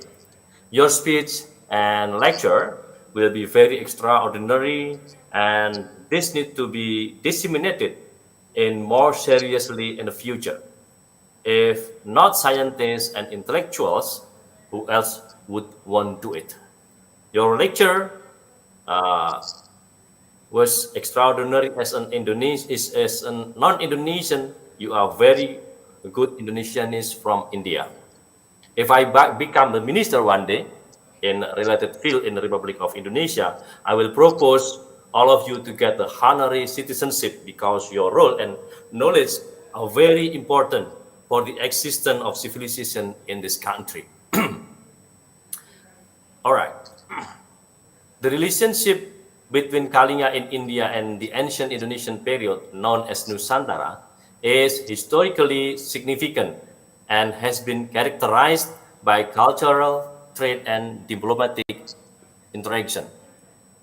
We can see at least from the past period, Kalinga and ancient kingdom in eastern India, present day as Odisha, had a strong cultural ties with various Southeast Asian regions, including the Nusantara. Cultural exchange between India and Southeast Asia occurred through maritime trade route that facilitated the spread of ideas, art, religion, and language. Indian merchants and sailors had been sailing to the Indonesian archipelago for centuries, and they played a crucial role in connecting the region. This trade connection allowed for the exchange of goods such as spices, textile, and precious metal. This maritime trade routes significantly shaped the early civilization in Southeast Asia, including those in the Nusantara. Like many other parts of ancient India, Kalinga was a center of Hindu and Buddhist culture. With the expansion of this religion in the Indian subcontinent, they also spread to Southeast Asia, including the Nusantara. Indian epics like the Ramayana and Mahabharata, as well as Hindu and Buddhist art and architecture, influenced the societies in the regions. Over the time, of course, Indian cultural influence led to the rise of Indianized kingdom in Southeast Asia, where local rules adopted Hindu, Buddhist practices, and the Sanskrit language. This Indianized kingdom, such as Sriwijaya in Sumatra and Majapahit in Java, played essential role in shaping the region's history and cultural development. More than that, if we take a context and the international relations, diplomatic missions were exchanged between India Kingdom and Southeast Asia Kingdom, fostering political intellectual interaction. Indian scholars and traders also traveled to Nusantara, contributing to the spread of knowledge and ideas. Sanskrit became a lingua franca for religious, scholarly, administrative purposes in many parts of Southeast Asia. This language facilitated communication between different kingdoms and was widely used for inscription and official document. It's essential to understand that the interaction between Kalinga and Nusantara were part of a broader network of trade and cultural exchange that connected the Indian subcontinent with various parts of Southeast Asia. This exchange significantly shaped the history, art, religion, and language of the Southeast Asian region during the ancient period. Now, I'll try to make a current context in Indonesia that the history of music dangdut is truly connected with the Indian precious history. The history of dangdut music in Indonesia began in 1960. The genre combines various elements of traditional music such as Malay music, gamelan music, and Indian music. The influence of Indian music on dangdut mainly come from India film music, which was popular at that time. Although there is this Indian cultural influences in dangdut music over the time, dangdut has undergone significant development and formed its own identity in Indonesia. In recent decades, dangdut music has evolved and absorbed various elements of pop, rock, and electronic music. Dangdut music is a popular genre in Indonesia, like Gangnam Style in Korea, that has a rich cultural heritage and strong connection to international relations. It has been influenced by various musical traditions and has played a significant role in shaping cultural link between Indonesia and India. The Nusantara region was inspired by the extension of observed from the Indian past period. Dangdut music originated in 1970s and is characterized by its fusion of various musical styles, including Indian classical music, Malay folk music, Arabic rhythm, and Western pop. In today's context, Dangdut music continues to maintain the cultural link between Indonesia and India. It serves as a bridge that connects the two nations through its rhythmic pattern, melodic structure, and dance elements. The influence of Indian classical music can be observed in the vocal techniques and the ornamentation employed by Dangdut singers. Moreover, the use of traditional Indian instruments such as tabla and sitar in Dangdut composition further reinforce the cultural connection. Dangdut music is a genre of popular music in Indonesia that has a root in Indian music. Roma Irama, who is often revered as the king of Dangdut, is one of the main pioneers of Dangdut music in Indonesia. He played an important role in developing and commercializing this genre. In 1970s, Roma Irama introduced new style of dangdut by combining elements of Indian and Malay and also Arabic music with a lyric that reflected everyday life. He often used traditional instruments such as tabla, harp, and drums in his song. Roma Irama is also known for his energetic appearance and distinctive stage style. In the 1980s, dangdut music underwent further development by incorporating elements of pop, rock, and disco into its musical. Along with the development of technology and globalization, dangdut music now increased transformed to become more modern and diverse. In 1990s, this genre began to be influenced by international pop music and adopted elements of electronic music. Today, the dangdut music is also known as koplo genre, also emerged with the use of modern instruments such as keyboard and electronic drums. Furthermore, dangdut music also contribute to international relations by becoming popular beyond Indonesian borders. The genre has gained recognition in neighboring Southeast Asian countries like Malaysia and Brunei. This has facilitated cultural exchange and fostered a sense of shared heritage within the region. Dangdut music carries the trace of international relations and cultural legacies between Indonesia, the Nusantara region, and India.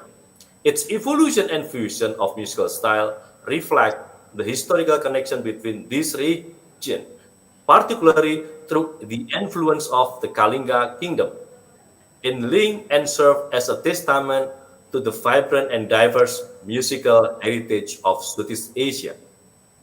International cultural mission can be involved artist exchange and collaboration between dangdut musicians and musicians from other countries. International scale concert, music festival, and art exhibition are several ways to introduce dangdut music to audience in various parts of the world. This will enable wider recognition and increased appreciation of dangdut music at the international level. At the International Cultural Mission, and the further activities also play education and research program to study and appreciate dangdut music. Cultural centers, educational institutions, and universities can collaborate to develop curricula that incorporate elements of dangdut music that conduct seminar, workshop, or research focused on the study of dangdut music. Now, in the age of social media, they have play an important role. It is how digital platforms have an important role to play in promoting music and culture globally. International cultural mission can use social media and digital platform to introduce dangdut music to international audience. Digital campaign, music streaming, and music video can help create dangdut music presence on global platform and reach new listener and new connections.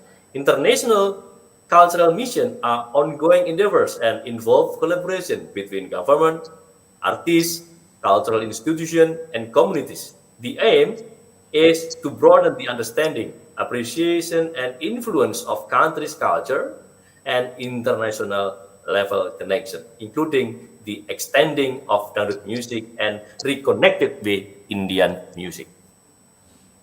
And I'd like to end my session. The musical relations between dangdut music in Indonesia and the greatness history of India is an interesting and complex cultural exchange that has influenced and enriched both countries' musical tradition and some critical note for the future. The musical connection between dangdut music in Indonesia and India history can be traced back to the centuries of cultural exchange and trade between the two regions. Indian influences, including music, dance, instrument, have left a lasting impact on Indonesian culture.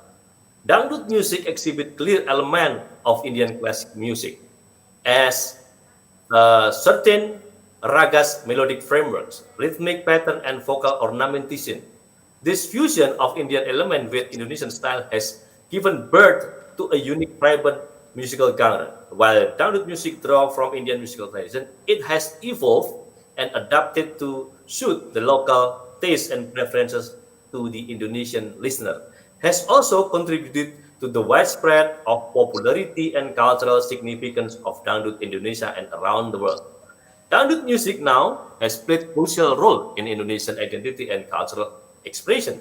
It has become a symbol of Indonesian nationalism, providing a sense of unity and shared heritage among the diverse population. To maintain the authenticity of uniqueness of the dangdut music, it is essential to preserve the traditional Indian musical elements that are integral to its foundation. Encouraging the study and practice of Indian classical music within Indonesian music education can help achieve this goal. And the recommendation for the further collaboration is enrich working together. Artists from the both countries can explore new avenues of creativity, innovative fusion that honor their shared history and experiences.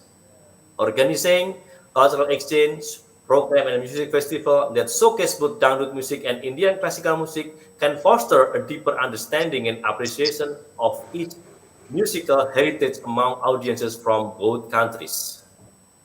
Ladies and gentlemen, friends and colleagues, as we draw the curtain on this remarkable international conference, I stand here humble and inspired by the wealth of knowledge, expertise, and collaboration that has filled this hall over the past few days. This gathering has truly been a testament to the power of unity and shared purpose in addressing the global challenges we face today.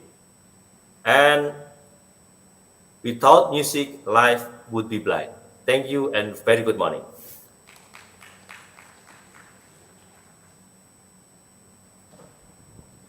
Thank you. Thank you, Abdullah, for your very comprehensive lecture in so far as in connection with India's cultural relation or particularly influence on Southeast Asian countries. So, with this, let us conclude this session. So, would you please tell him? Okay.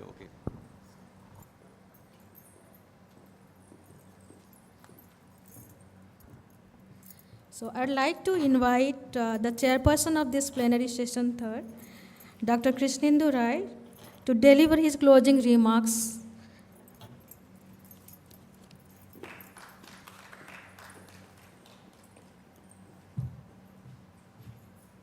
Thank you. Thank you for giving me a scope to chair this session. Thank you, Professor Padhi, and also the organizers. Up to this, we have heard from Dr. Mishra's lecture in connection with the spread of language, religious beliefs, ideas, rituals Umakanta's particularly cotton textile based lecture, which is to be understood from not only from inscriptional sources but also art and architectural sources, and which played a very important role in society, economy, and also political connections. Sorry. From Professor Dharukar's lecture, we have heard that interaction to be understood not only through art and architecture, but also from different sites, the artifacts that we will have from different sites, excavated sites, all those have to be analyzed and understood for understanding India's influence. And lastly, Dr. Abdullah's lecture, just I have told you, in connection with India's cultural influence through Sanskrit, Indian scholarship contributions, and particularly Kalingo's role in spreading Indian culture and music also. So these things we have heard from their comprehensive and enlightening lectures. Point is, influence and interactions, this is my own observation. Influence and interaction always at all levels is necessary. Without interaction, humans cannot live. Point is how it is to be interacted and how it is to be articulated, how it is to be made so that we can meaningfully communicate our messages or what we want to say to others. Ultimately, we want to live better in the social space, and in that connection, interaction is necessary. And this interaction is most effectively as well as meaningfully possible only when designed artifacts that I would like to present in my paper also. Artifacts are both material as well as non-material. Material means cloths, as Umakanta has also mentioned, cloths, and non-material is ideas, rituals. But those are also to be mattered through concrete material goods so that we can interact with our fellow human beings meaningfully. This is what I want to say in connection with Odisha's relations with Southeast Asian countries, both maritime and mainland Southeast Asia. Thank you all. Thank you all for giving me a chance to share with you my ideas. Thank you. Thank you all.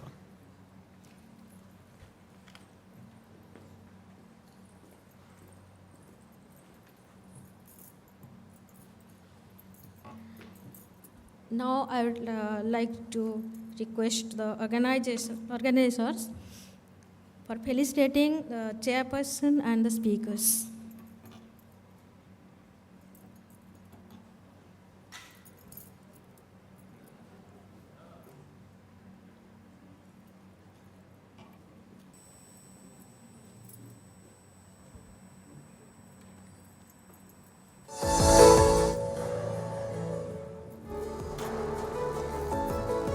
Sir, I request Professor Upendra Padi sir, please felicitate. Okay. So, sir, thank you, sir. Patidavan sir is requested to felicitate the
vote of thanks.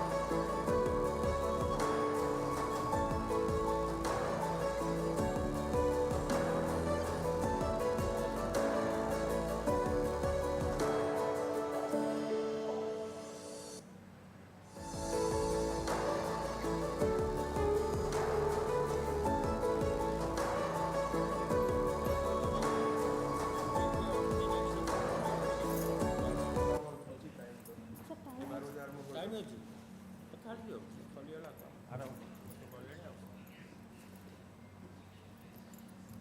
Now it's the time for the next plenary session for, and the theme is Indian diaspora in South East Asia. And I invite moderator Dr. Neha Singh.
Good morning, everyone, esteemed guests and speakers. Now we are going to start our plenary session 4. The theme of the plenary session is the Indian diaspora in the Southeast Asia. First of all, I would like to invite our guest and the panelist, our chairperson, Professor Patita Pawan Mishra, former professor, Sambalpur University and Northern University of Malaysia, to the dais. Please kindly approach the dais, sir. Our three panelists of this session, Professor Udaynath Sahu from JNU, New Delhi, Professor Dr. Ajit Kumar Behuria from IIT Dhanbad, and Dr. Pradeep Kumar Mishra from Odisha State Open University, Sambalpur, kindly approach the dais.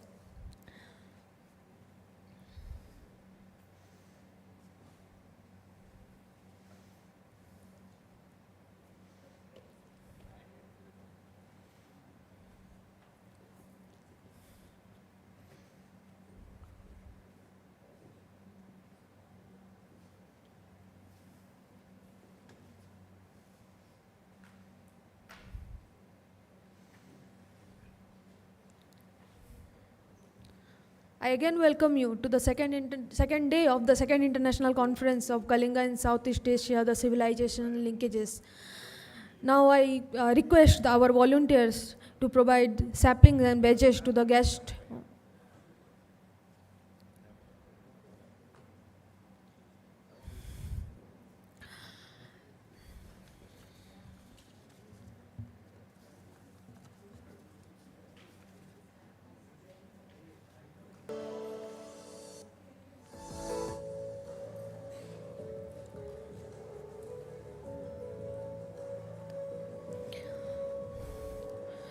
Now I'm going to introduce our chairperson and the panelists of these sessions. First of all, the chairperson of this plenary session, is our convener of the conference, Professor Patita Pawan Mishra sir, who is a former professor of Sambalpur University and Northern University of Malaysia. Professor Mishra is an esteemed alumni of the Jawaharlal Nehru University, and he obtained his DLED from Ravindra Bharati University. Professor Mishra has research experience of 37 years and attended many national and international conferences.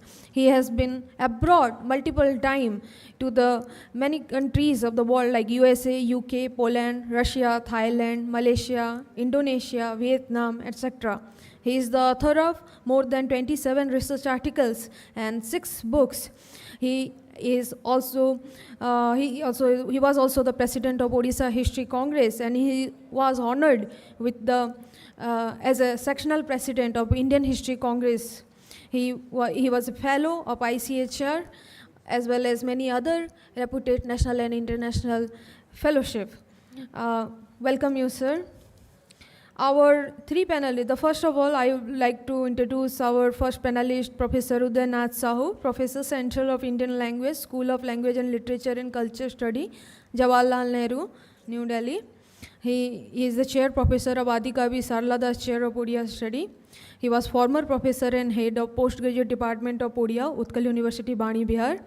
He is an active researcher in the field of ancient and medieval Indian language and literature, natural language, linguistic analysis of the language, development algorithm for language computing.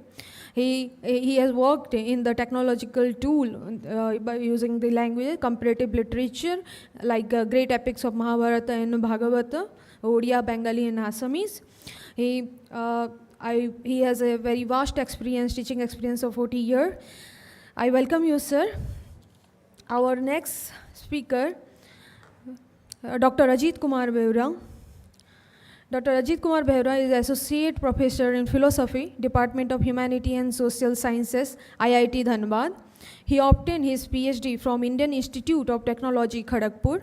He worked extensively in the area of nanotechnology, environmental sustainability, coal mining, business and environment ethics, and futuristic studies and bioregionalism. He also is an expert in the Buddhist and Gandhian philosophy. Our third and the final panelist is Dr. Pradeep Kumar Mishra, Odisha State Open University, Sambalpur. Pradeep Kumar Mishra is our, excuse me, sorry. He is a fellow, selected fellow by UGC as a University Associate, UGC of University Center Associate for 3 years. He is in the Indian Institute of Advanced Study in the Simla. His area of interest is tribal development and displacement, the tribal migration, and he has published many national and international journal in reputed journals, and he was awarded with numerous fellowship, numerous national and international seminar he has attended. He is the editor of the Odisha Political Science Journal, published by the Indian Institute of Publication of Odisha branch. He is the member of our IIT New Delhi. He is currently now the vice chairman of the regional branch of IIT New Delhi. He worked in the Prevention of Accident Society of Odisha also, and the National Children's Science Congress. I welcome all these three panelists to our session. Now I would like to invite our chairperson, Professor Mishra, for the opening remark. Sir.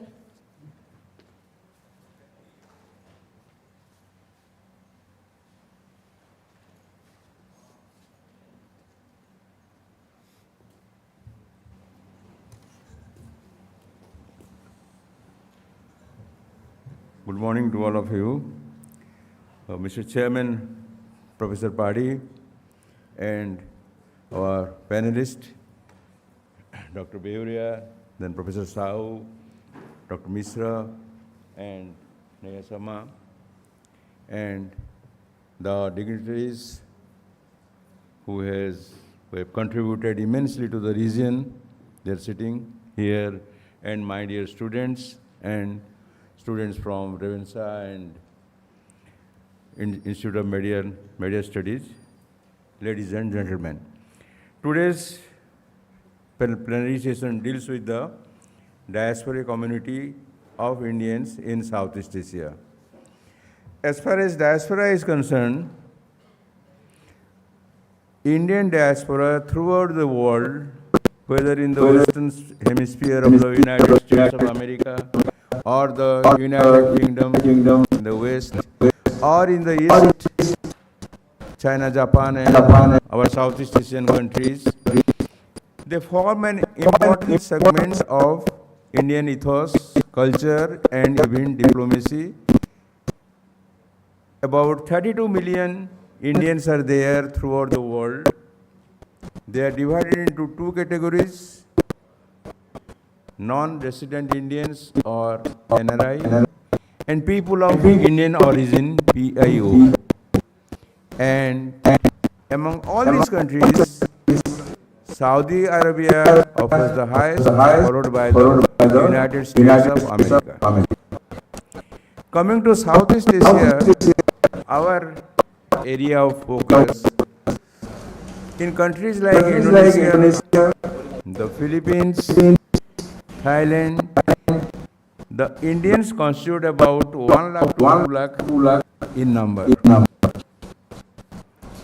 The highest percentage is in Singapore, about 8.8, followed by Malaysia, about 7.3, then Myanmar about 4.2%.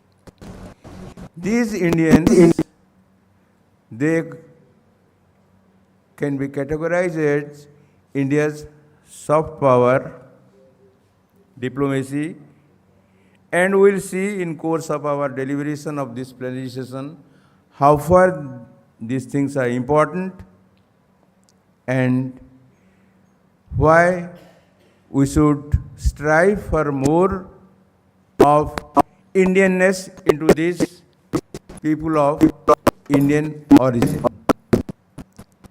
Now, I request Dr. Neha Sharma to invite our panelists.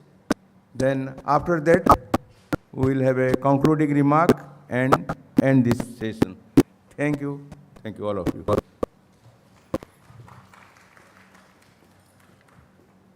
Thank you, Professor Mishra. Now I'd like to invite our first panelist, Professor Uday Nasau, Professor, Center of Indian Language, School of Language and Literature and Cultural Study, Jawaharlal Nehru University, New Delhi. Sir.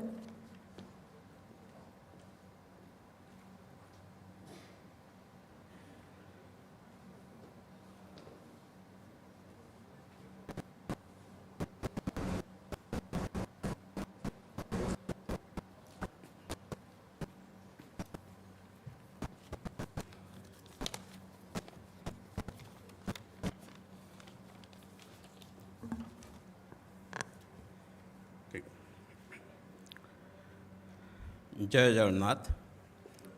Namaskar. Good morning to all. Respected Professor Patitapavana Mishra on the chair of the plenary session 4th of the second international conference on Kalinga on Southeast Asia, the civilization linkage. Dr. Ajit Kumar Behera, Professor Rajiv Sinha, all the eminent scholars, professors, delegates from different countries, students, media friends, Professor Upendra Pari, sir, for whom we are assembled here. My paper is Odisha-Indonesia relation, a cultural symbiosis. Besides that, I will also include in my paper discrimination of culture and overseas trade, Kalinga maritime past, and great and epics, Asian perspectives. Because we have organized a beautiful seminar at JNU regarding the great Indian epics internal perspective. So there are about 13 countries have joined, and that book already released. That is by the publisher of the Manohar, publisher of Delhi, and it is also published now from the Routledge from London and New York.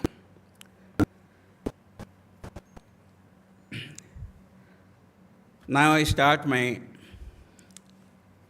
lecture that in the past, Odisha had various names such as Utkal, Kalinga, Udra, Kusala, Kangoda. But its unique cultural heritage and glorious tradition speak of its greatness.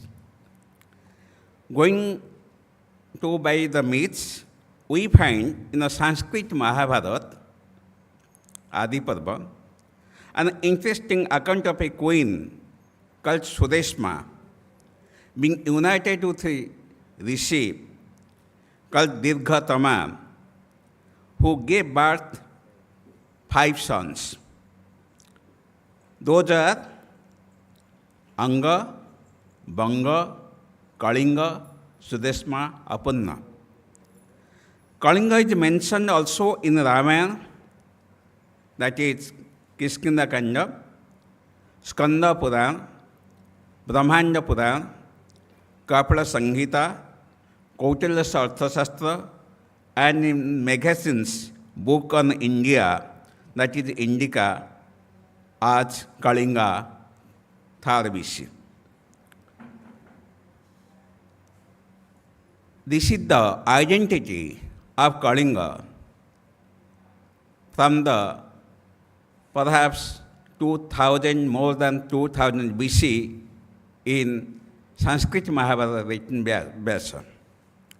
So on March 7, 2009, 7 March, the royal couple of Indonesia paid a visit to the Jagannath temple at Puri. After saying her prayers to Lord Jagannath, the queen said, "Jagannath is our Lord. I sought his blessings for the Indonesia, sought his blessings for the well-being of my nation and my people. she mentioned the relationship between Indonesia and India and stressed on the fact that Odisha played a significant role in the age-old relationship between them. Jagannath symbolizes the culture and religion of Odisha, and all festivals, customs, and traditions Odisha center around him. In a word, Jagannath means everything to the people of Odisha. When we say, what is the culture of Odisha? That is Jagannath culture. What is the dharma of Odisha? Jagannath dharma. So everything around Sri Jagannath. On the other hand, the Indonesia culture is extremely linked with the genesis and antiquity of Odisha and Sri Jagannath. Sri Jagannath is the very lifeblood and spirit of Odishan life. In Bali, 3 deities are worshipped who have close resemblance with the Trinity Jagannath, Balabhadra, and Subhadra. There are more than 21 Jagannath temples in Indonesia. If we come to the maritime activity of Odisha, ancient Kalinga played a significant role in spreading its culture to other parts of the world. The Chinese records reveals that in the beginning there was a flourishing Hindu kingdom around 3rd and 4th BC, 3rd and 4th century AD in Indonesia, especially in Bali and Java. The Brahman Oriya immigrants are called Brahman Buddha Kalinga by Balinese. It is said that the prince of Kalinga, Odisha, sent 20,000 families to Java who settled there. One thing I want to say to our Oriya people, those who are present here, they can understand, because what some folklores, some folk tales that is described in Sarada Mahabharata, that is more similarity with the Java folk tales. So it is said the prince of Kalinga sent 20,000 families to Java who settled there. Few people in Indonesia know that Kalinga is the ancient name of modern Odisha. Ancient Kalinga had very good relation with Indonesia, not only on the overseas activities, but also in the socio-cultural segments. आज खोदरकोणी ओसा, निशा मंगलवार ओसा, बोईता बन्नार, on Kartika Purnima, and historic Bali Yatra. What yesterday our scholars they have mentioned regarding the Bali Yatra, what mentioned by our Prime Minister when he has visited to Indonesia and Java also.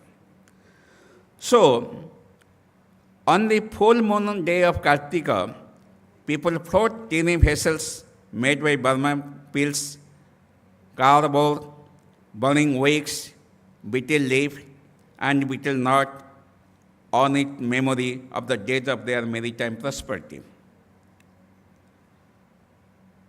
Bali Jatra means voyage to Bali, and it is celebration of our ancient maritime tradition. Lui Krathang Festival of Thailand, Bonwame Turko Water Festival of Cambodia, and that Luang festivals of Laos are observed around the same time of the year. Indonesia comprises 5 main islands, that is such as Sumatra, Java, Borneo, and also Sulawesi or New Guinea. In early day, Indians came mostly from the ancient kingdom of Kalinga on the southern eastern coast of India. So Indians in Indonesia are still known as Kalinga, a word derived from Kalinga. This is the cultural symbiosis. The food habit of the Balinese are almost the same as the people of Odisha. Their food consists of sago spit, banana flowers, banana pit, and betel after a meal. Due to trading activities by the Sadhavas in ancient times, our Oriya literature was also influenced by culture of Indonesia. The term Bou, that Oriya people say, mother, it originated from Indonesia, which is extensively used the most part of the Odisha. Similarly, the Balinese, while answering a query in the affirmative, say in, the equivalent as agya in Oriya also. The most salient feature of a common heritage in the old practice of writing a palm leaf manuscript, palm leaf, with an iron stylus. The ancient Balinese manuscripts are all in palm leaves like those of Oriya. Some folk tales, what I already said, some folk tales of Odisha are also found in Indonesian literature and also Java folk tales, similar to that. The people of Kalinga, Odisha established their colonies in the southeastern Asian countries, Indonesia. The names like Talang, Telinga, Kling, Keling, and Kalinga are the examples of the influence. When I come to the next part, that is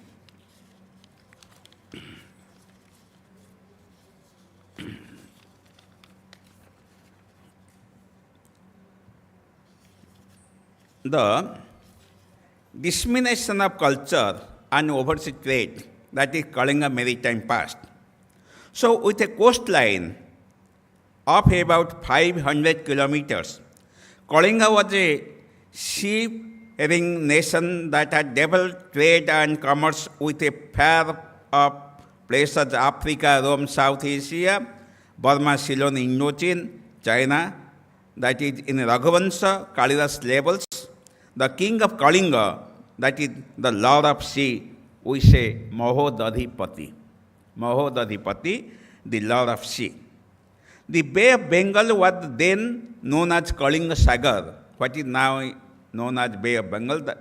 The previous name was Kalinga Sagar. A part of Java Island is named as Kalinga also. The merchandise export to those places included, besides other things, the precious stones collected from the western part of the Odisha. Shipping activities of Kalinga prospered, animals which had enough archaeological evidence. The stone sculpture in Brahmeshwar temple and Konark temple show ships carrying elephants in them. One of the sculptures in the Lingaraj temple, Bhubaneswar, show a boat steered by a woman with a giraffe in it. The temple named as Boitari temple, that is some Oriya people say that is Tinimundya temple, Tinimundya Mandir. To the west of the Bindusagar tank is built in the shape an inverted boat, Ulata Boita, inverted boat.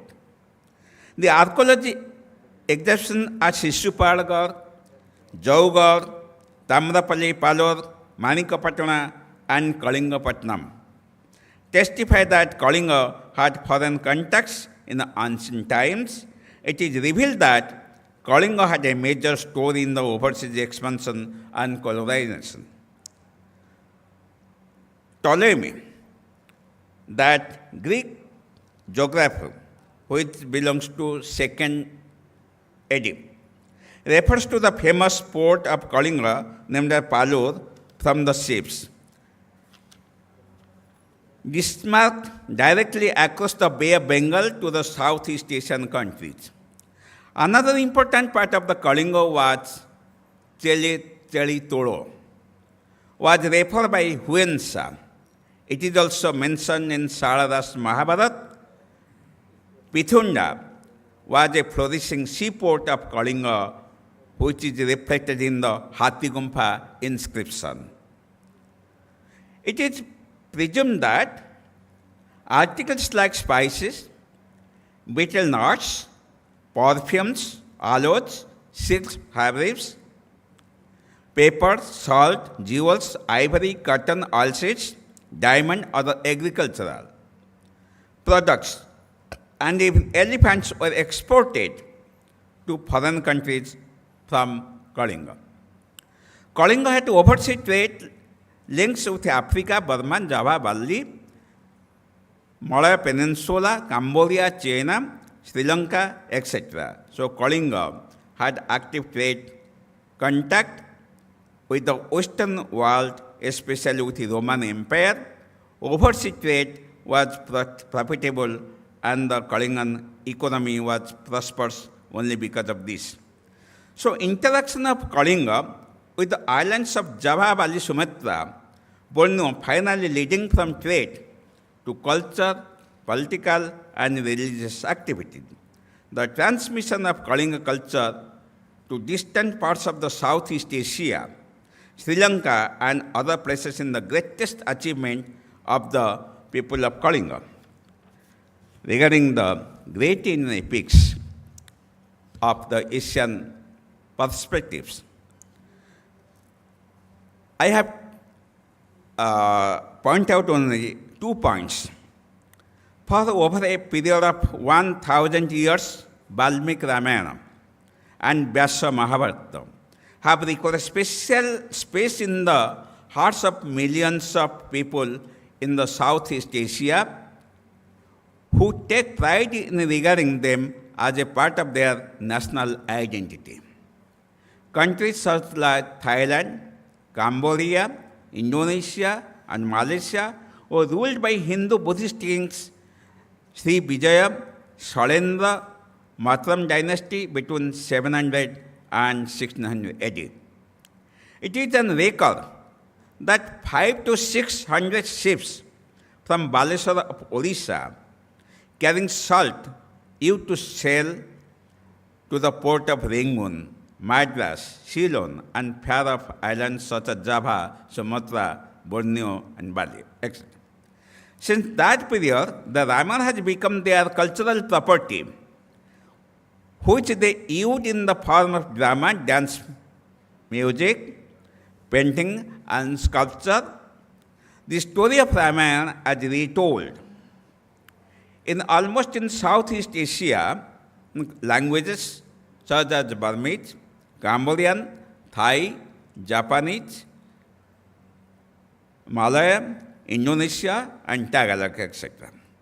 The Ramayana is called Ramki in Thailand, Serat Ram in Indonesia, Hikayat Seri Ram in Malaysia, Yama Poe in Myanmar, and Maradia Lion in Philippines.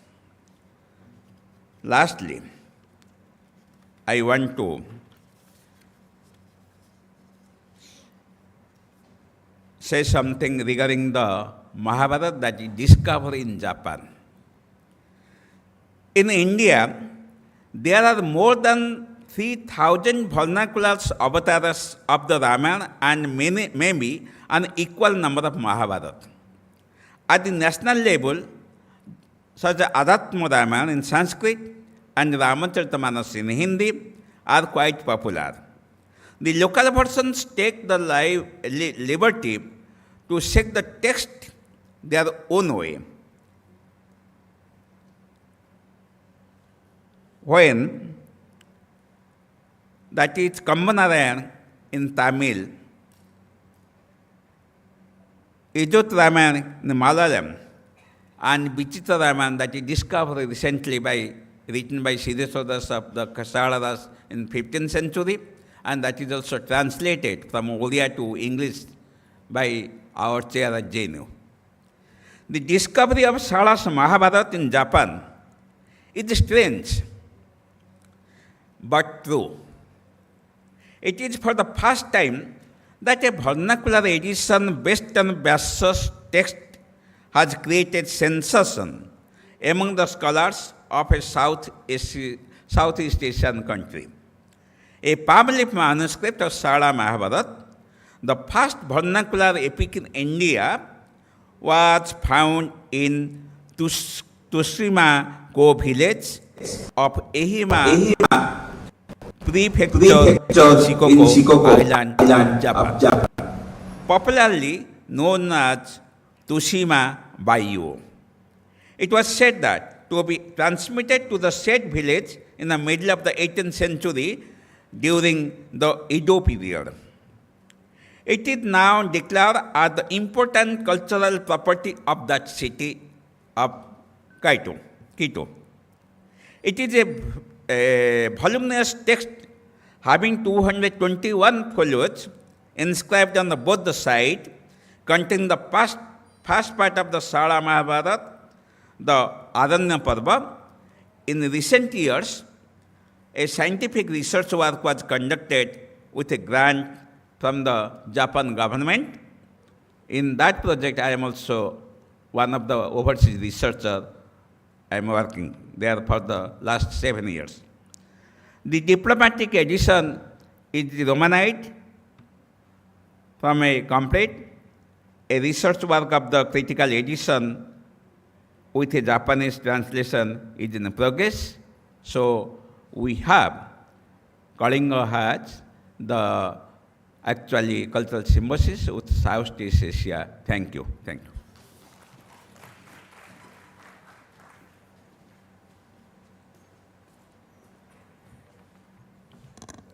Thank you, Professor Sao. Now I like to invite Dr. Ajit Kumar Behuria, sir, from IIT Dhanbad. Sir.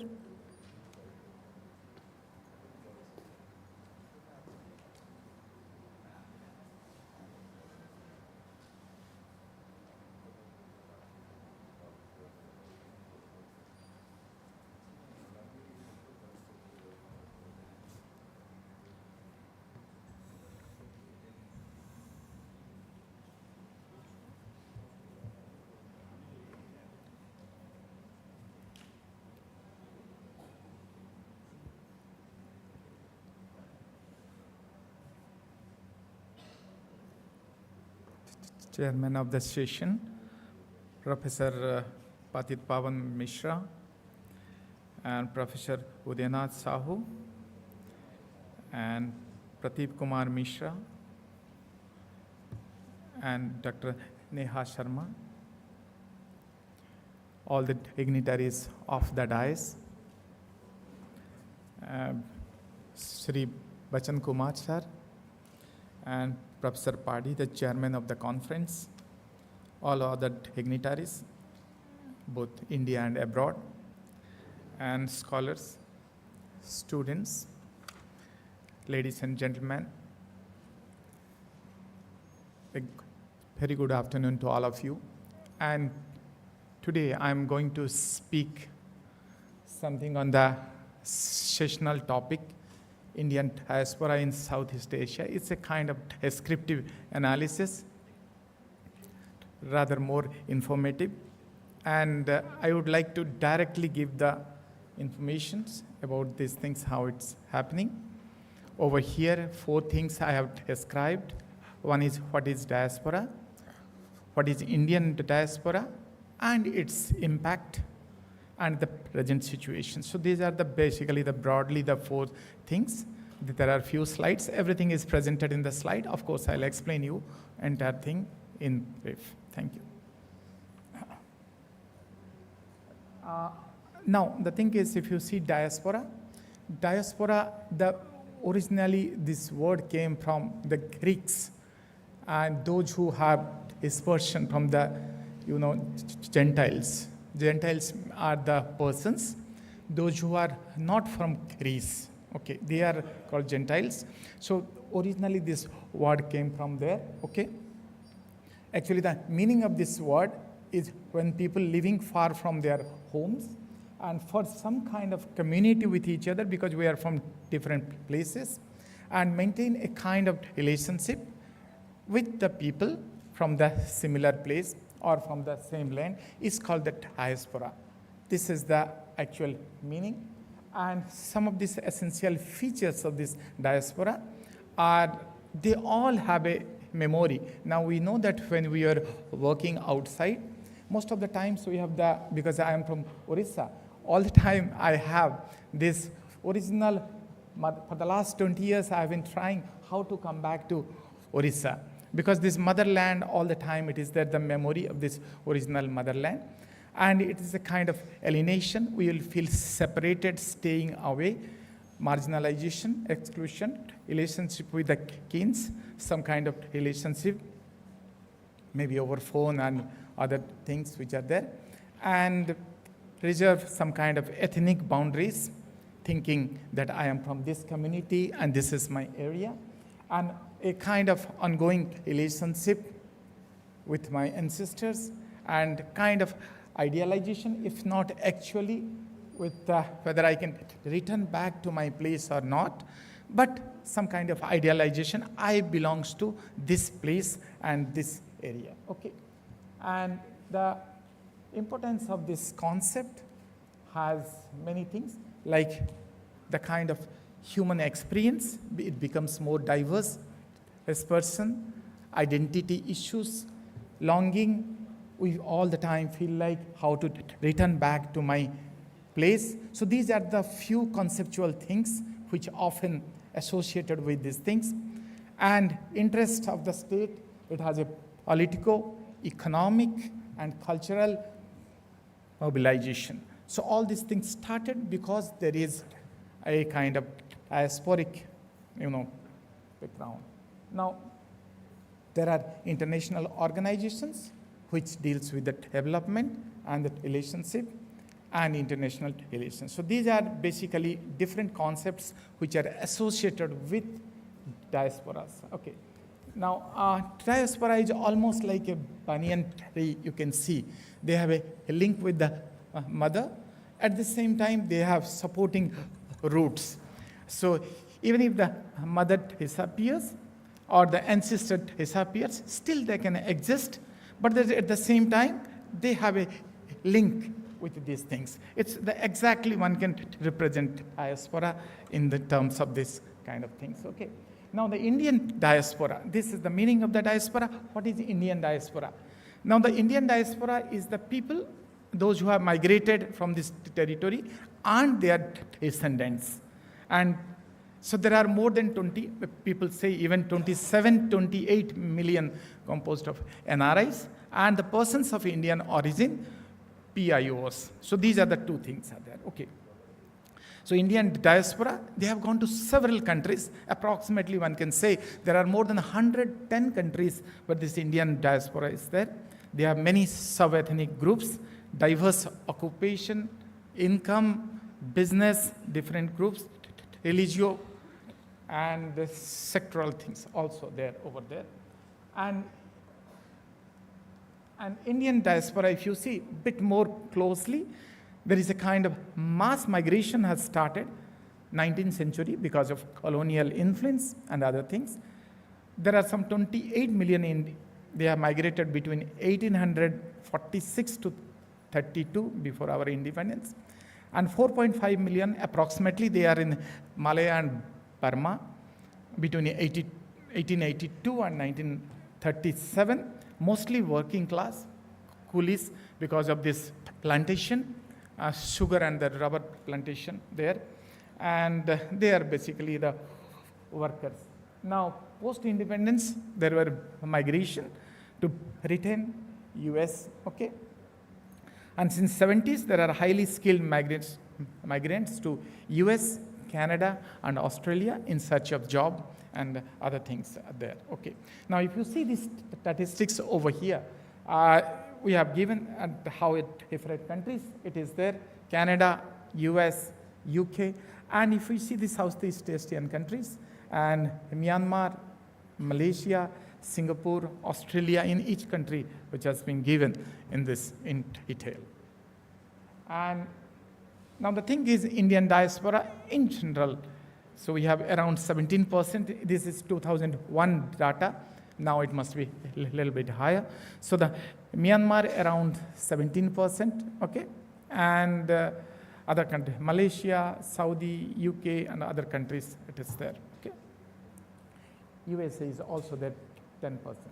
Okay. Now, because there are diasporic things are involved and there are policy developments because it was not there in the ancient times, but now there are Indian diaspora report has come 2001, 2002, and 2005, so there are many different things. So there are Indian Diaspora Day, Pravasi Bharatiya Divas, which starts 9th of January of every year, Overseas Citizenship India Act, dual citizenship given the persons of Indian origin, all those things are developed now, and people are more conscious about these things and its implications. And Indian diaspora is, after several hundred years, it is becoming more important now because there are political social prejudice prevailing because many of these migrants are laborers. So therefore, there are politico-social prejudice living, whether Indians are like this. Now take, for example, from China. The type of products which are available in India from China, we feel that the Chinese products are not good. But the same Chinese products are going to US, they are of high quality. So the impression of US, they say Chinese products are extremely good quality.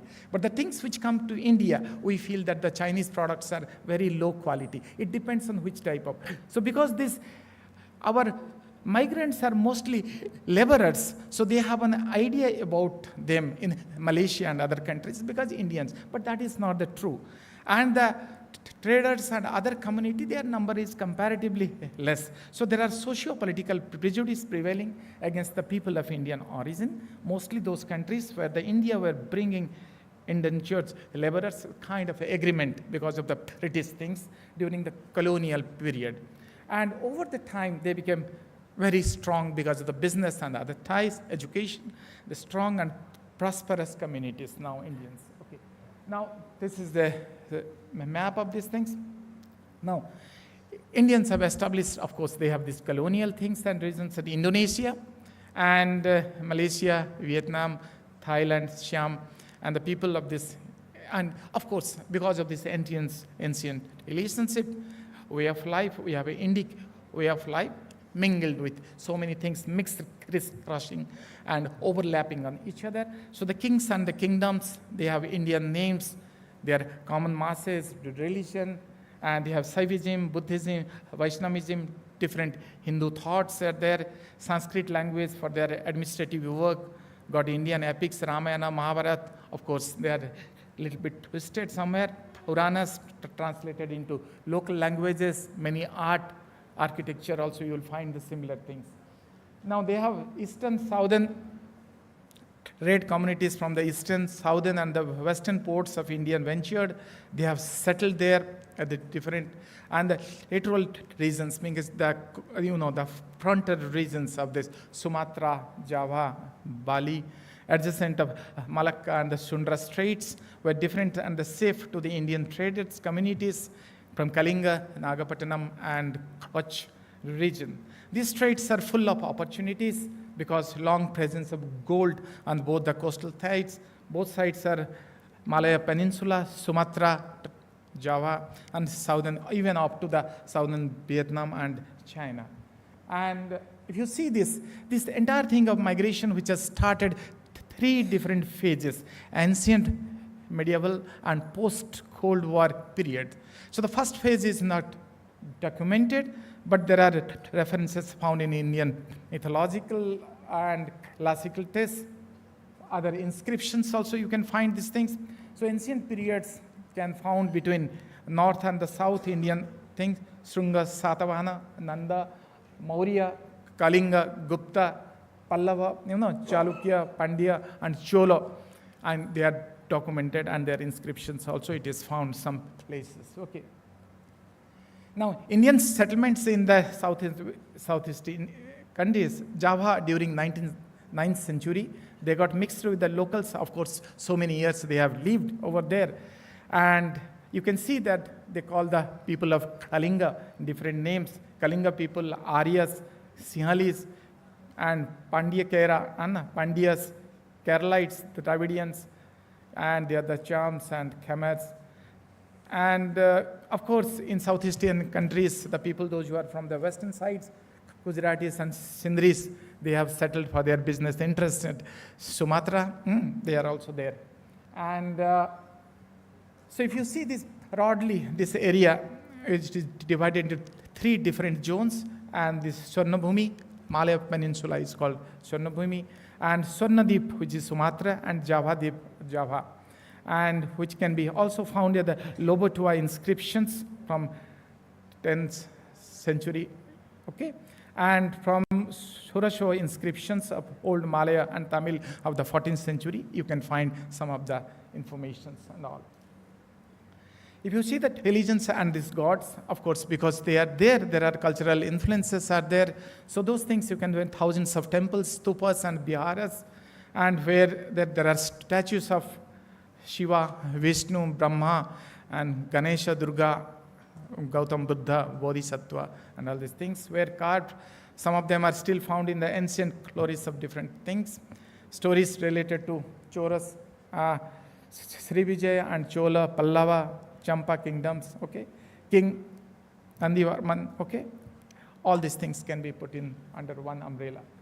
Now, the thing is, because the seminar is on Kalinga, so it's just that, so the term Kalinga also refers to the people of Sumatra from the western coast of India.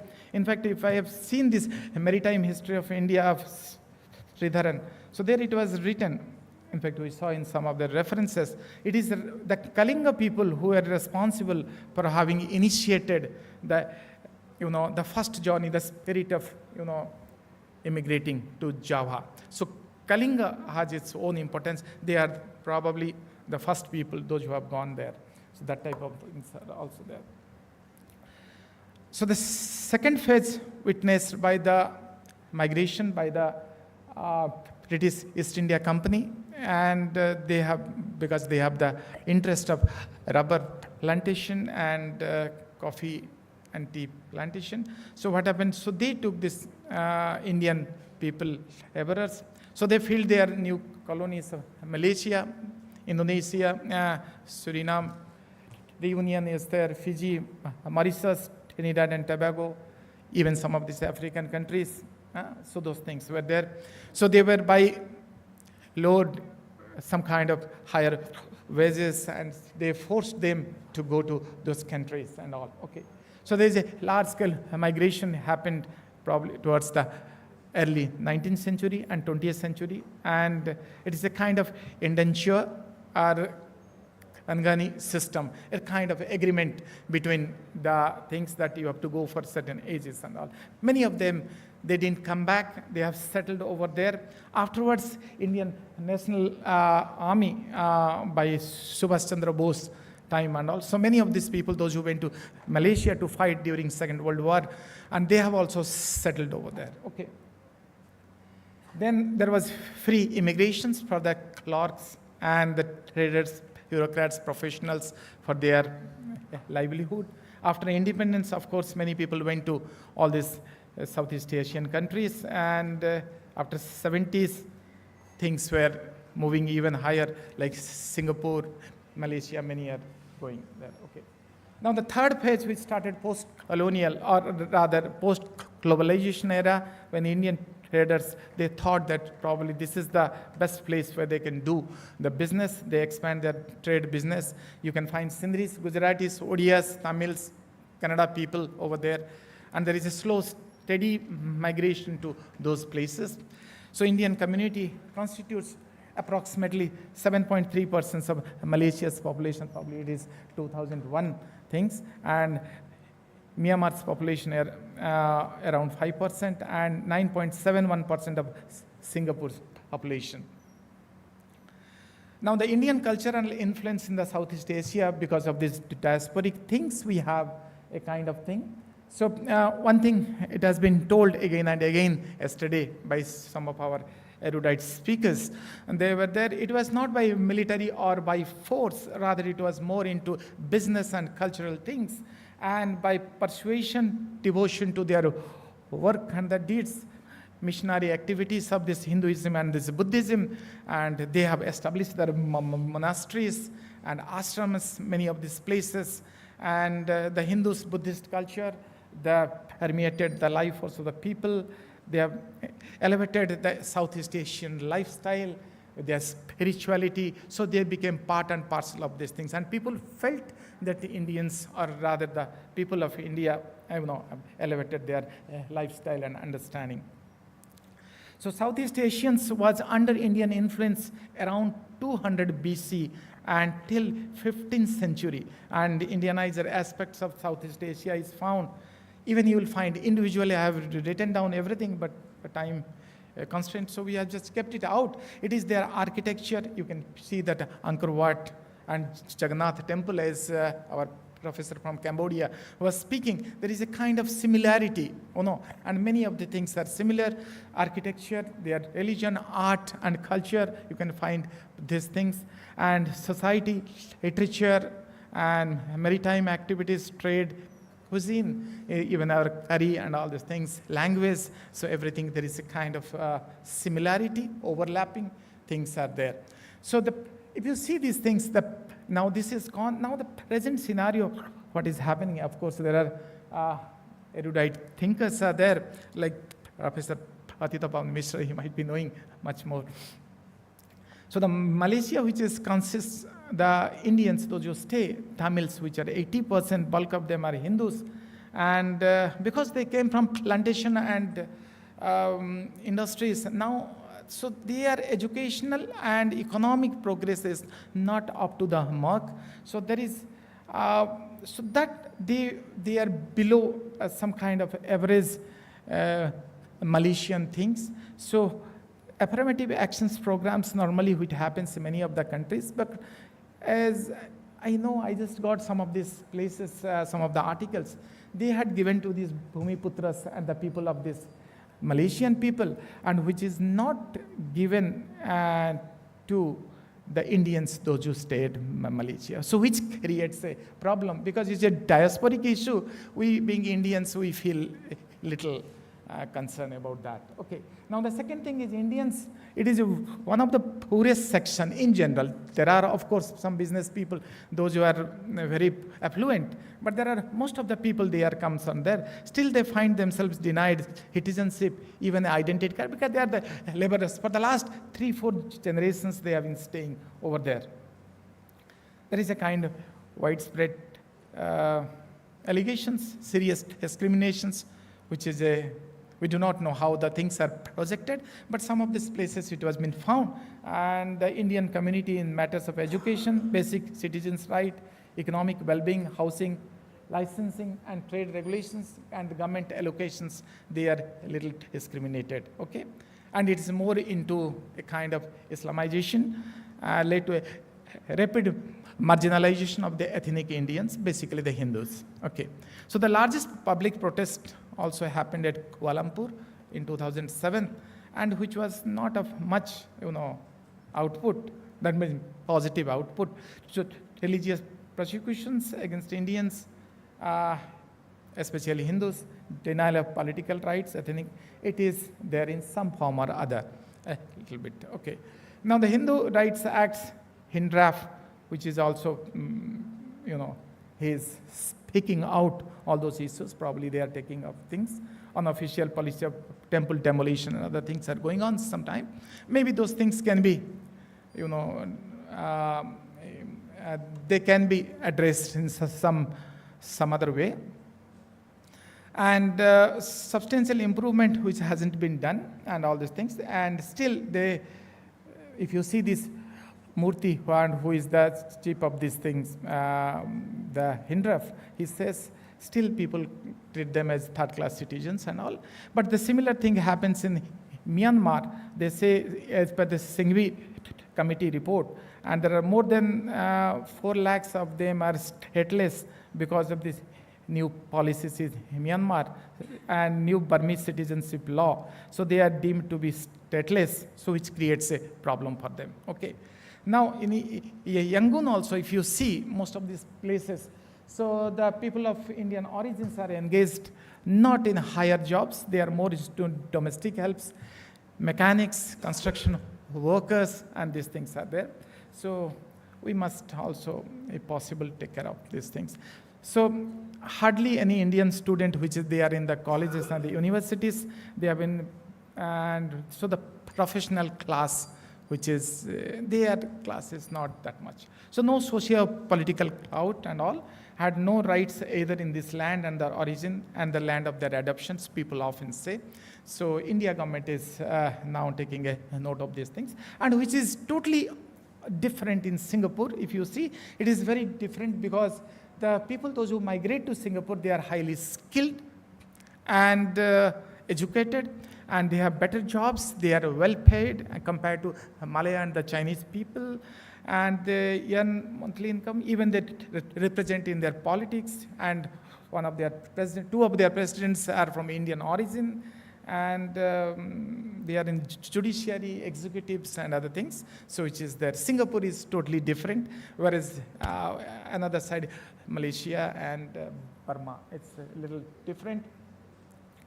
So what I would like to say, if you see these Sanghvi committee reports and all these things, there it has made several recommendations by taking into considerations this India's problems and all. So after taking consideration, a few of these things are that they have recognition and appreciation of the economic, political and philanthropic role, the people, those who are very well-to-do. So they consider their motherland, there is a kind of symbiotic relationship. And Prabasi Bharatiya Divas, which was started after their report, 9th of January every year, when Mahatma Gandhi has returned from South Africa, they have taken that day.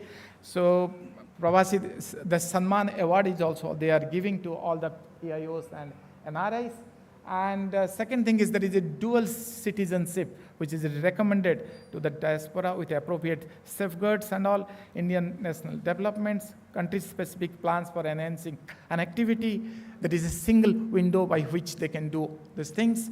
Overseas Indian affairs and overseas citizenship schemes are also introduced. Multi-entry, multi-purpose, lifelong visa for visiting Indians because they are from the Indian origin. Those things are also discussed. Well, so except in the matters related to acquisition of agricultural and plantation properties, however, OCI doesn't confer the political rights, but otherwise they are getting so many things, which is a great development. And some of the suggestions which were given to the Indian government, many of the places I found, and they say the Indian government, because some places not all places where they are having the problems, so Indian government can initiate some kind of capacity building programs, setting up schools, entrepreneurship development centers in those countries, especially in Malaysian Indians, or some kind of PIO university in India should be set up for urgent basis, which can offer education to deserving Malaysian Indian students, and besides Indian government, and facilitate kind of create a kind of Indian diaspora corpus fund which can be used and generate resources for the implementation of some of these things. Thank you for patiently listening to these things. Thank you, sir. Thank you. Namaste.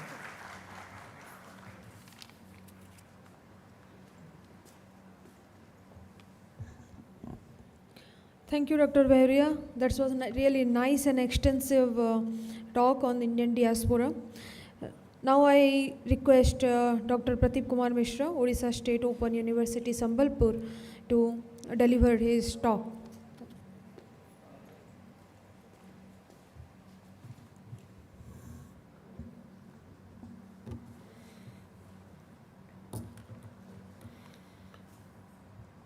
Jai Jagannath, Subha Paranna. As we all are here witnessing a change taking place since yesterday, I thank our Professor Upendra Padhi, who really chased me into this. He was after me that you are coming, and definitely you are coming. We are having a gala show. In fact, it is.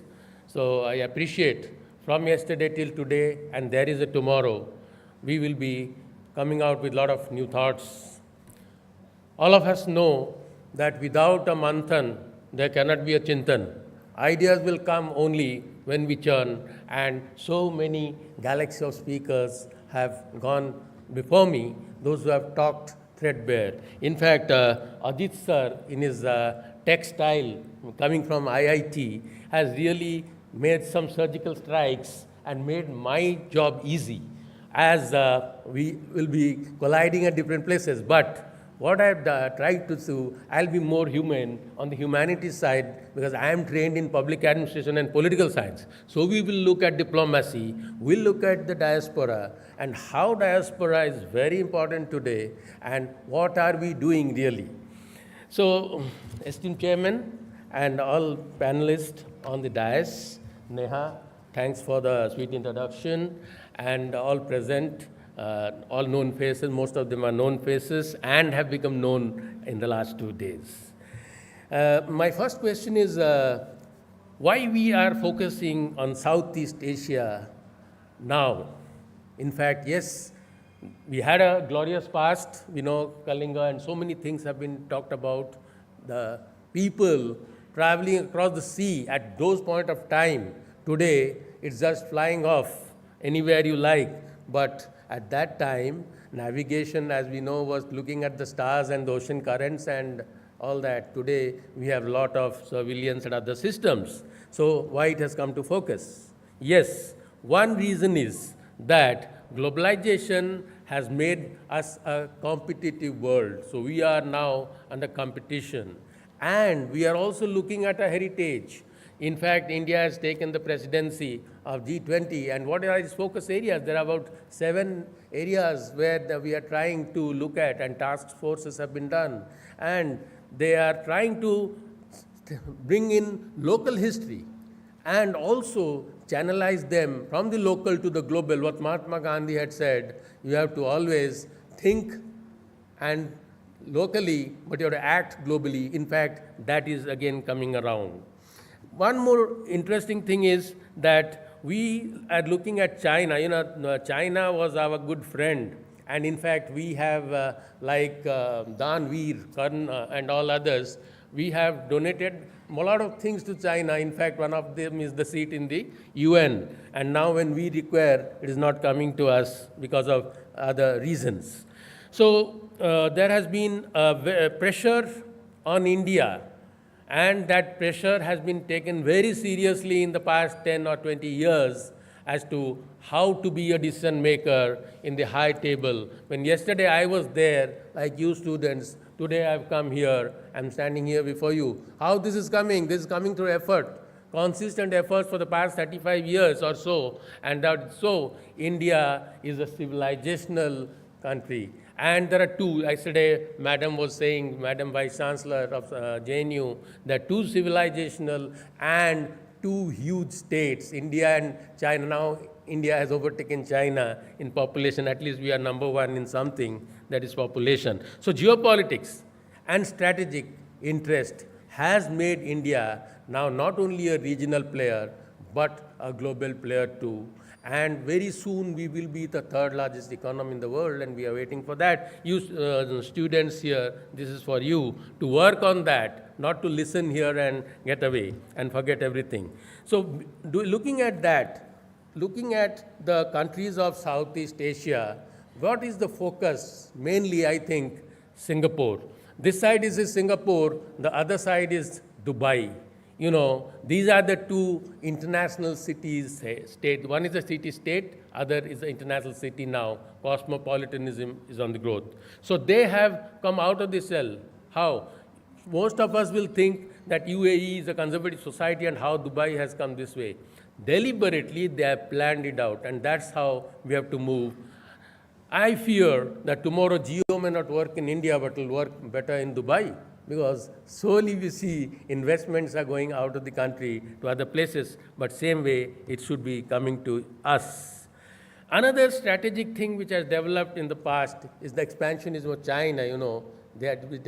China is looking at India, though now in the past 10 years, we have been doing a lot of things, and all of you are listeners, you are watching what is happening. I may not elaborate here. So China has now found India that yes, there is a competitor for me, and there is more of affinity towards India in the Southeast Asian region than China, and that is also creating a tension. Then the formation of Quad.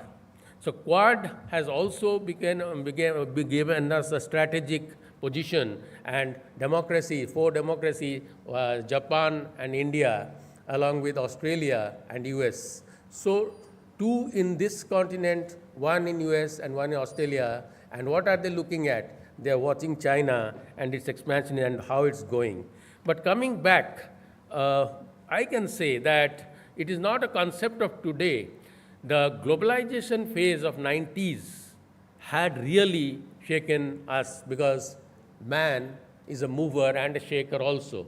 When you shake a man, it comes out with the best. When you put someone to the wall, if he's a fighter, he comes out of it, and that is what India is all about. So being a huge country, it has so many things to do. First, when our present Prime Minister, he took his charge, what was his policy? Neighborhood first, but again, we have an extended neighborhood to look at, and that he's working on now. And in the past few months, you have seen the hurricane visit of our Prime Minister himself and the ministry led by Jai Shankar and others, how they are putting focus. They are moving to places which was not touched by others. And that shows how serious is our Ministry of External Affairs in looking at it. So globalization brought in good things for India, and how strategically we are moving in the Southeast Asian region. I'll tell you now that 1996 was a sectoral partner. So partnership was slowly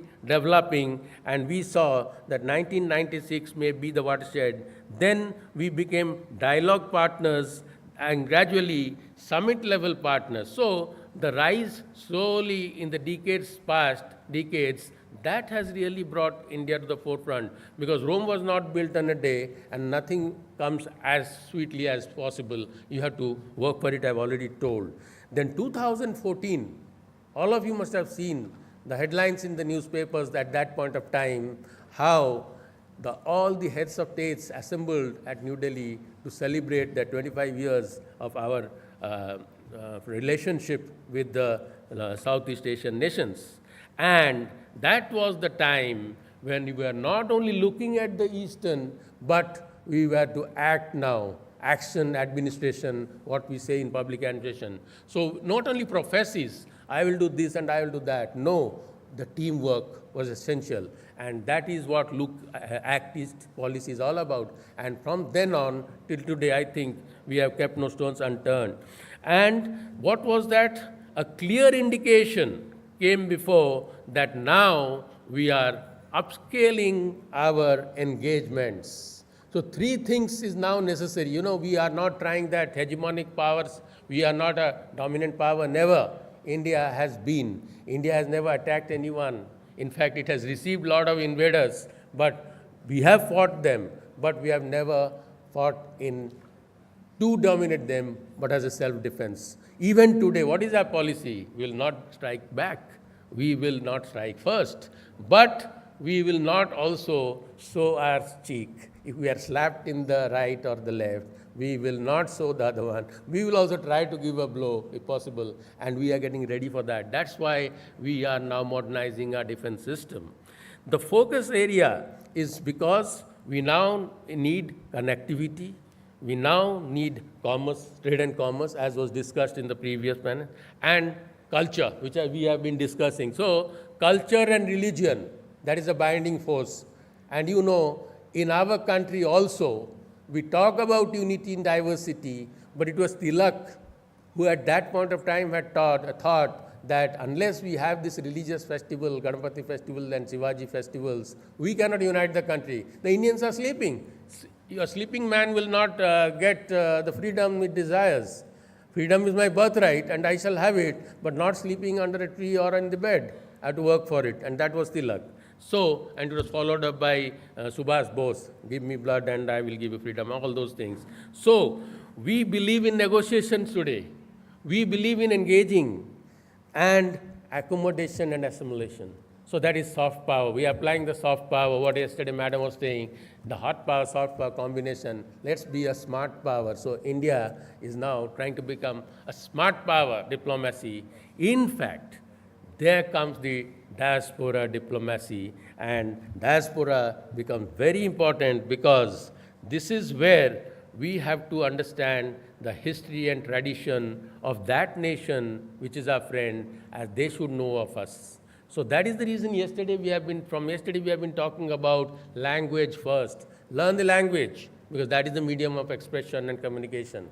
Learn the religion, because religion combined with culture is something different. Fanaticism in religion is no good. It gives you aggressive time. Why are we religious? Peace of mind. Why Buddhism became famous?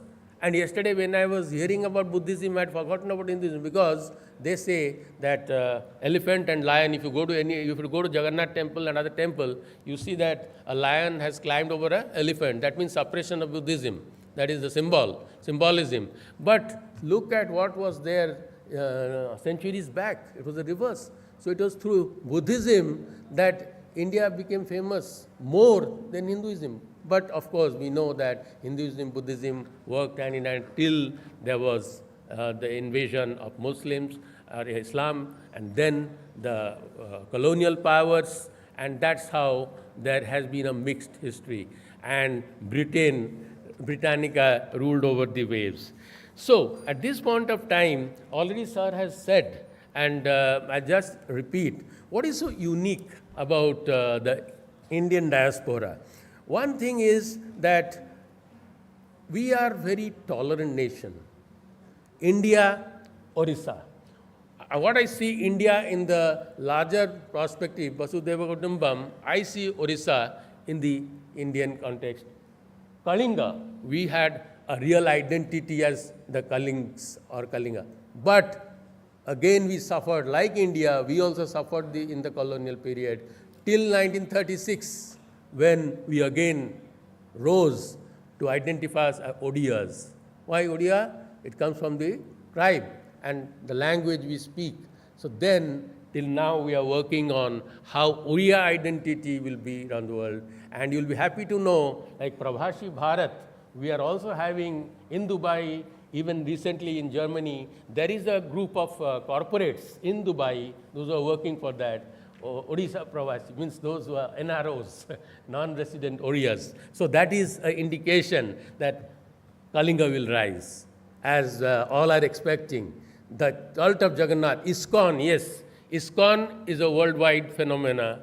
That was who? Krishna. Krishna consciousness, isn't it? But now, Jagannath cult in, I think, about 140 countries or more. Recently, there was a temple built in, I think, Dubai itself, South. So if you are opening your ears and eyes towards the world, you'll find that things are occurring in a parallel mode. It's not in one side, political, economic, social, strategic, military. So all has to combine. You know, it is like the ballistic missiles which are fired from that firing squad. Then the other thing is, the character of Indian diaspora has always been that assimilate with the local population, don't dominate them, don't try to convert, don't try to reverse, or don't strike at their feelings. When you make friendship, you just come as equal partners. You don't try to dominate your friend, isn't it? So it is somewhat like that. So that has been a motto and that has been a practice. While our good friend and now our worst enemy, China, does everything. First it acquires, settles its people, then does. That's why it is, I think its presence is in 21 countries today it has entered and not leaving. So that temperament is there.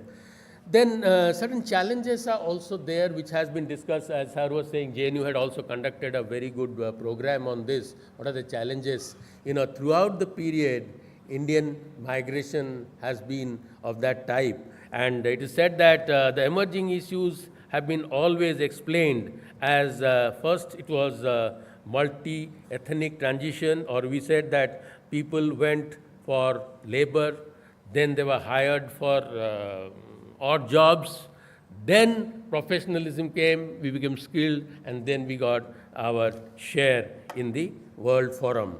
Then another important thing is that Indian diaspora is emerging or leveraging itself in Southeast Asia because of the rise of technology.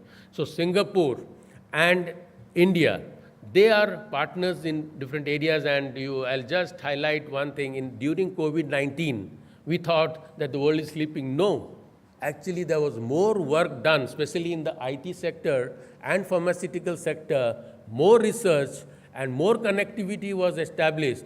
And one of them is teleradio and telepsychiatry, which was being practiced, and that was also coming as bond. So look at the countries, 90 odd countries which looked at India as their savior, vaccine diplomacy.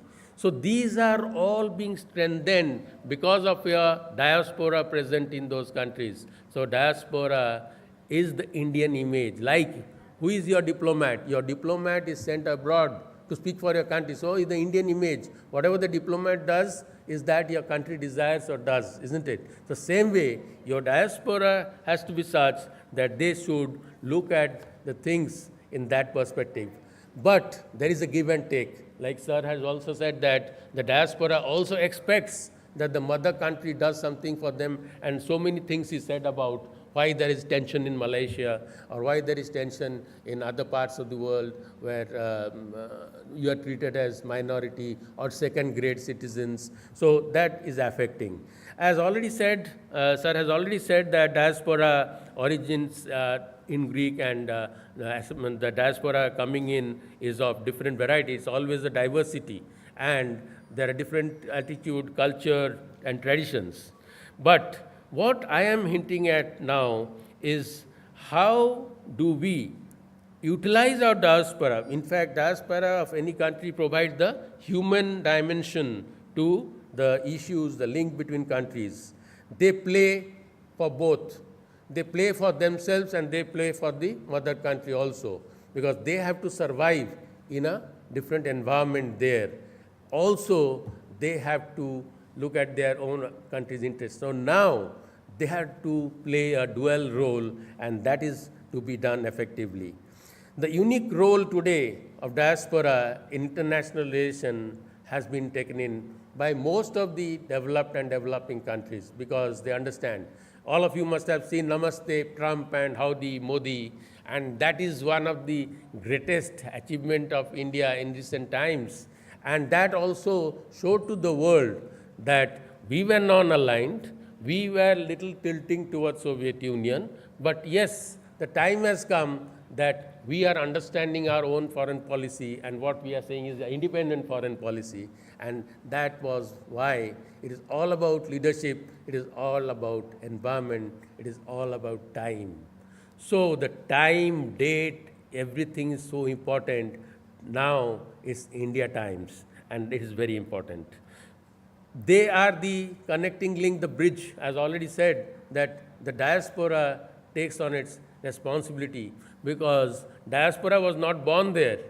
Diaspora migrated. So all that they had taken, time has come, you have to give back, isn't it? Like we think that post-retirement, what we have to do? We have worked with the government. We have taken our share. Now, post-retirement, let us give back to the community. Some people have joined the Rotary like myself. Some people are in community service. Some are also giving free education to students, having gurukuls and all that. Why? So that is what the balance has to be maintained. Then diaspora today has the capacity to influence.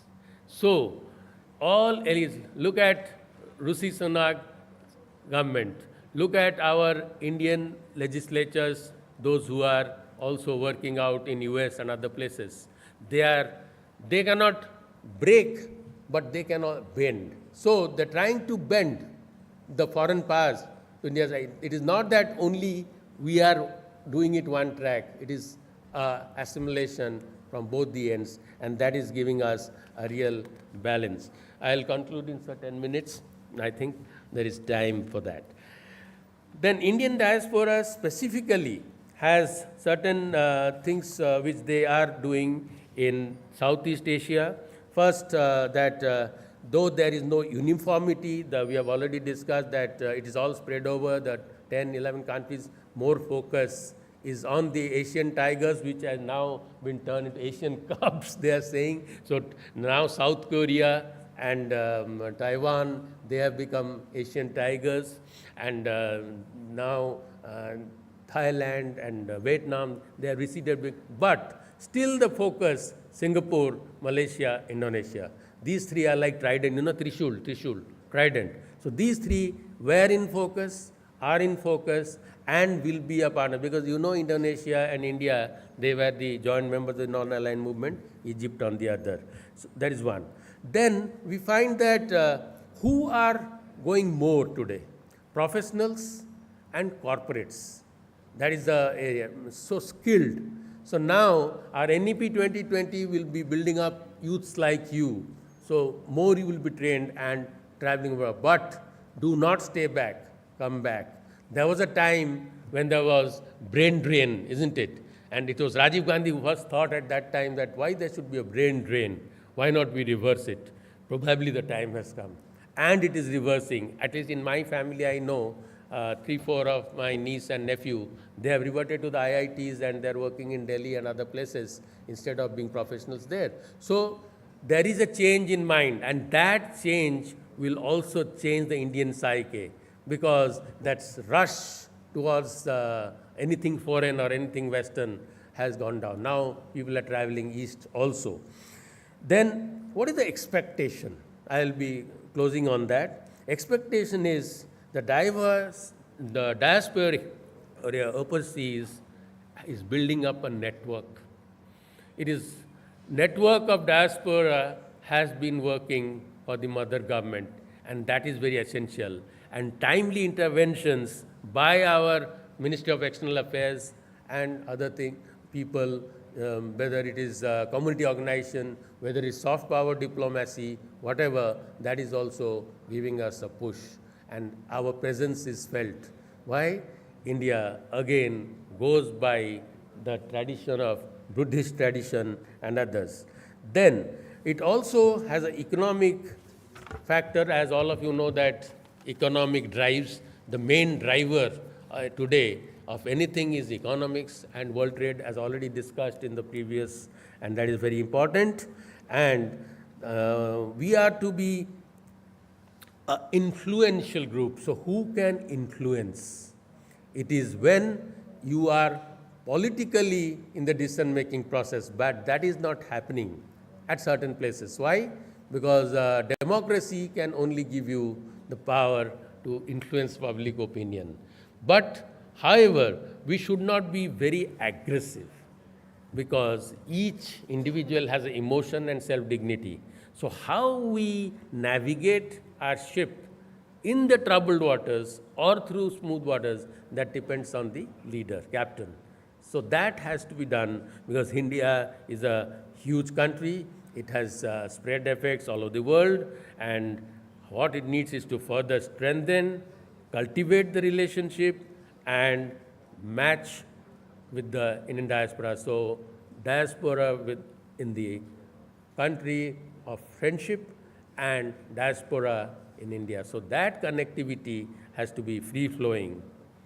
Are we doing it? Yes, we are at all levels, and that has to be done at all levels. Like Sir was saying that there was a workshop he attended in Indonesia. Yes, we have to know each other more and more, because our generation is changing. New students, new youth are taking over. So they have to understand. What had happened? Yesterday someone was saying that we were good till 62. Our friendship, religion, everything was good. But after 62, something went wrong and we lost it out. Now we are in the driver's seat, we are regaining.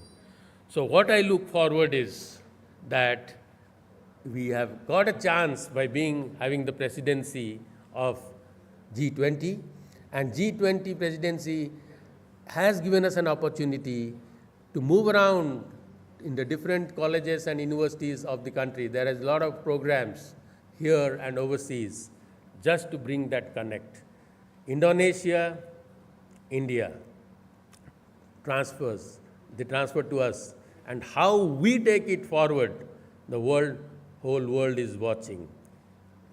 How are we negotiating with Russia on the Russia-Ukraine war? How are we looking at the problems in Africa, Sudan and other places? West Asia, South Asia. So I took it from this angle because I thought that I will be doing justice to my subject and also feeling that diaspora ends up, the world is one family and one future. We have to all look at save the planet because we have not inherited it. We are just the caretaker to pass it on to the next generation. Thank you everyone for patient listening, and I thank the host, all the 3 universities and Professor Pari for giving this opportunity to be with you all. Thank you.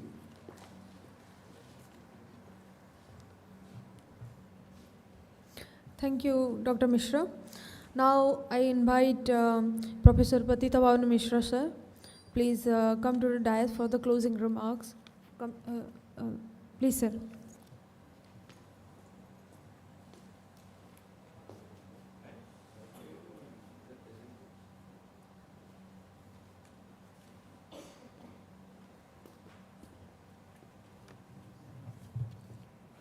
Thank you very much for the audience, for the patient hearing. I don't want to take much of your time because lunch will be around 1:30 only. And we are overwhelmed by the brilliant lectures of the 3 persons here. Just Professor Udayanath Sahu, an eminent scholar of the country, he has talked brilliantly about the contact between Kalinga and Indonesia, and he has started about architecture, then social manners, then all those things. Then Professor Beuria, Dr. Ajit Kumar, he came to the point and talked with good deal of research about migration, diaspora, not only about Southeast Asia, but also about different parts of the world, and he gave some datas. Then what could be the future projection for Indian diaspora by the government of India.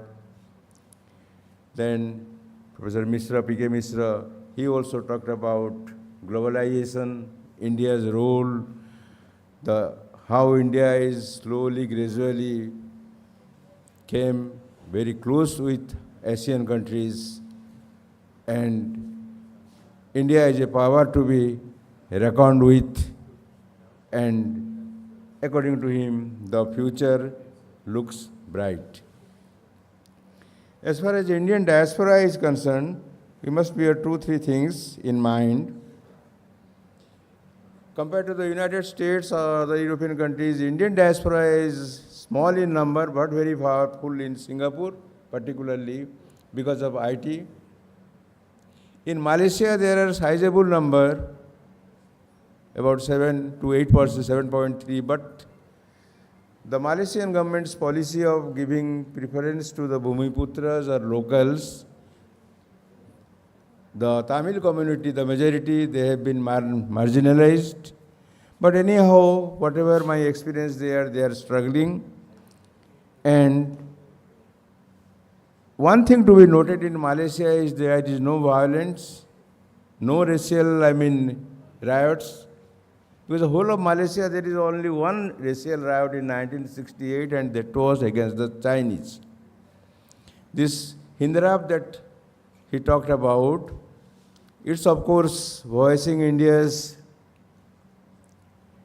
Indians' concern, Tamils, then Malayalis, but they are not very effective, and very frequently they don't resort to violence. Moreover, here Indian government role also is to be more, because that fundamentalist Zakir Naik went to Malaysia from India and is spinning venom against India, but India government is not doing sufficiently to extricate that fellow, that Islam fundamentalist, Muslim fundamentalist. So India government has a lot to do about this Indian diaspora in Southeast Asia. Another thing to be noted, sad thing is Indian embassy, they don't bother too much. That's my experience. They help, but very casual approach. compared to the Chinese or other embassies who are very aggressive, the Indian embassy should do more about the Indians that are there in Southeast Asia. Because the Indians who have migrated earlier, long ago, they have been assimilated in Southeast Asia, and the Indians that went in the colonial period, particularly as the laborers in rubber plantation, they are suffering now. Sometimes when Rabindranath Tagore went to Southeast Asia, he was amazed at the Indianness of the people, about the impact of Indian culture. And he went to Indonesia, he said, the soul of India resides here. Actually, if you go to Bali, you will feel as if you have come to India. The locals, they worship the gods. There is, Indian gods and goddesses everywhere. So, the Indians should be proud, Indian government should take more initiative for uplifting the communities in Southeast Asia. More scholarships should be given to the Southeast Asian to come to India. There are, attempts, but more should be there. Then the Indian government in his Act East policy also look towards promoting Southeast Asian culture in India itself. Teaching Thai language, Cambodian language, Bhasa Malayu, and giving scholarship. Unless we give help in the form of finance to the Southeast Asian student and to Indian students studying in Southeast Asia, this Indian diaspora won't, prosper. So the future is in the hands of the government, which is doing, of course, after 2014, in its Act East policy, some very good measures, but still it's to be desired. And we are coming to the end of this plenary session today. Tomorrow there will be a last plenary session and there will be valedictory. So I must thank the chairman, Professor Padhi, and the students, those who are having patient hearing, and to the tolerant colleagues who have come from Cambodia and other parts of India, and to the virtual speakers.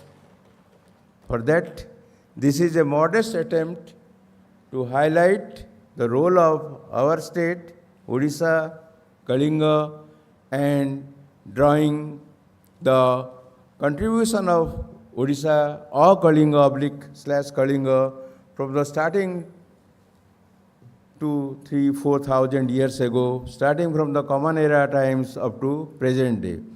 And these days, another thing I forgot, there are Odia Samaj in almost many capitals of the world, whether in the United States, many cities, or in Southeast Asia, or in Dubai. So Odia diaspora or Kalingan diaspora also is propagating Odia culture, like hosting Rath Yatra festival, building Jagannath temples, and celebrating festivals like Nuakhai all over world. So it's a good sign, peoples to people contact. The good thing is that the local people, they are participating in it in great number. So we hope that the role of Indian diaspora, not only in Southeast Asia, but whole of globe, is very bright. With these words, I thank you once again. Thank you very much.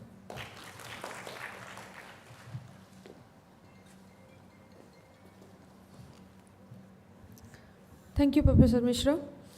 Now, I request volunteer to come up to the stage and to felicitate. I request Professor Mishra to felicitate our speakers.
before the vote of thanks, I have some announcement.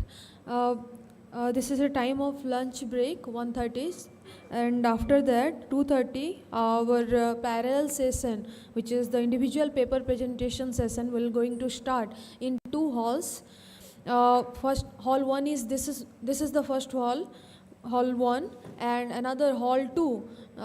If you will go outside, the next building in the right is hall 2. So I request all the presenter to go to prescribe all these halls after the lunch. So it's time for vote of thanks. I formally thank our organizer, Professor Padhi, to organize such an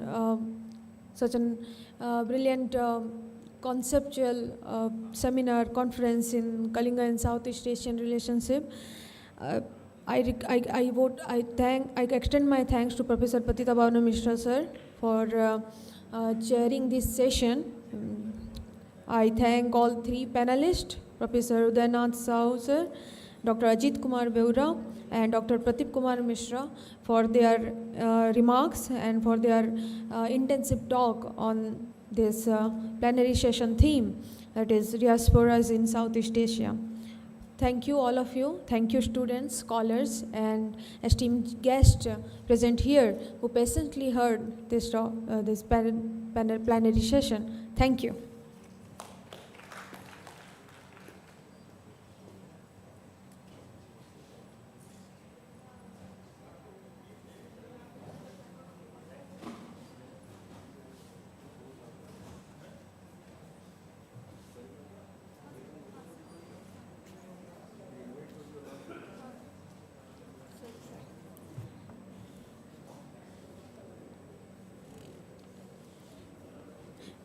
Today also there is a, kindly note please, there is a cultural program after the parallel session in 6:30 p.m. So please be with us and enjoy this cultural program. Thank you.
is called the King of Tals. It's an abstract number in Rag Iman, Teen Tal.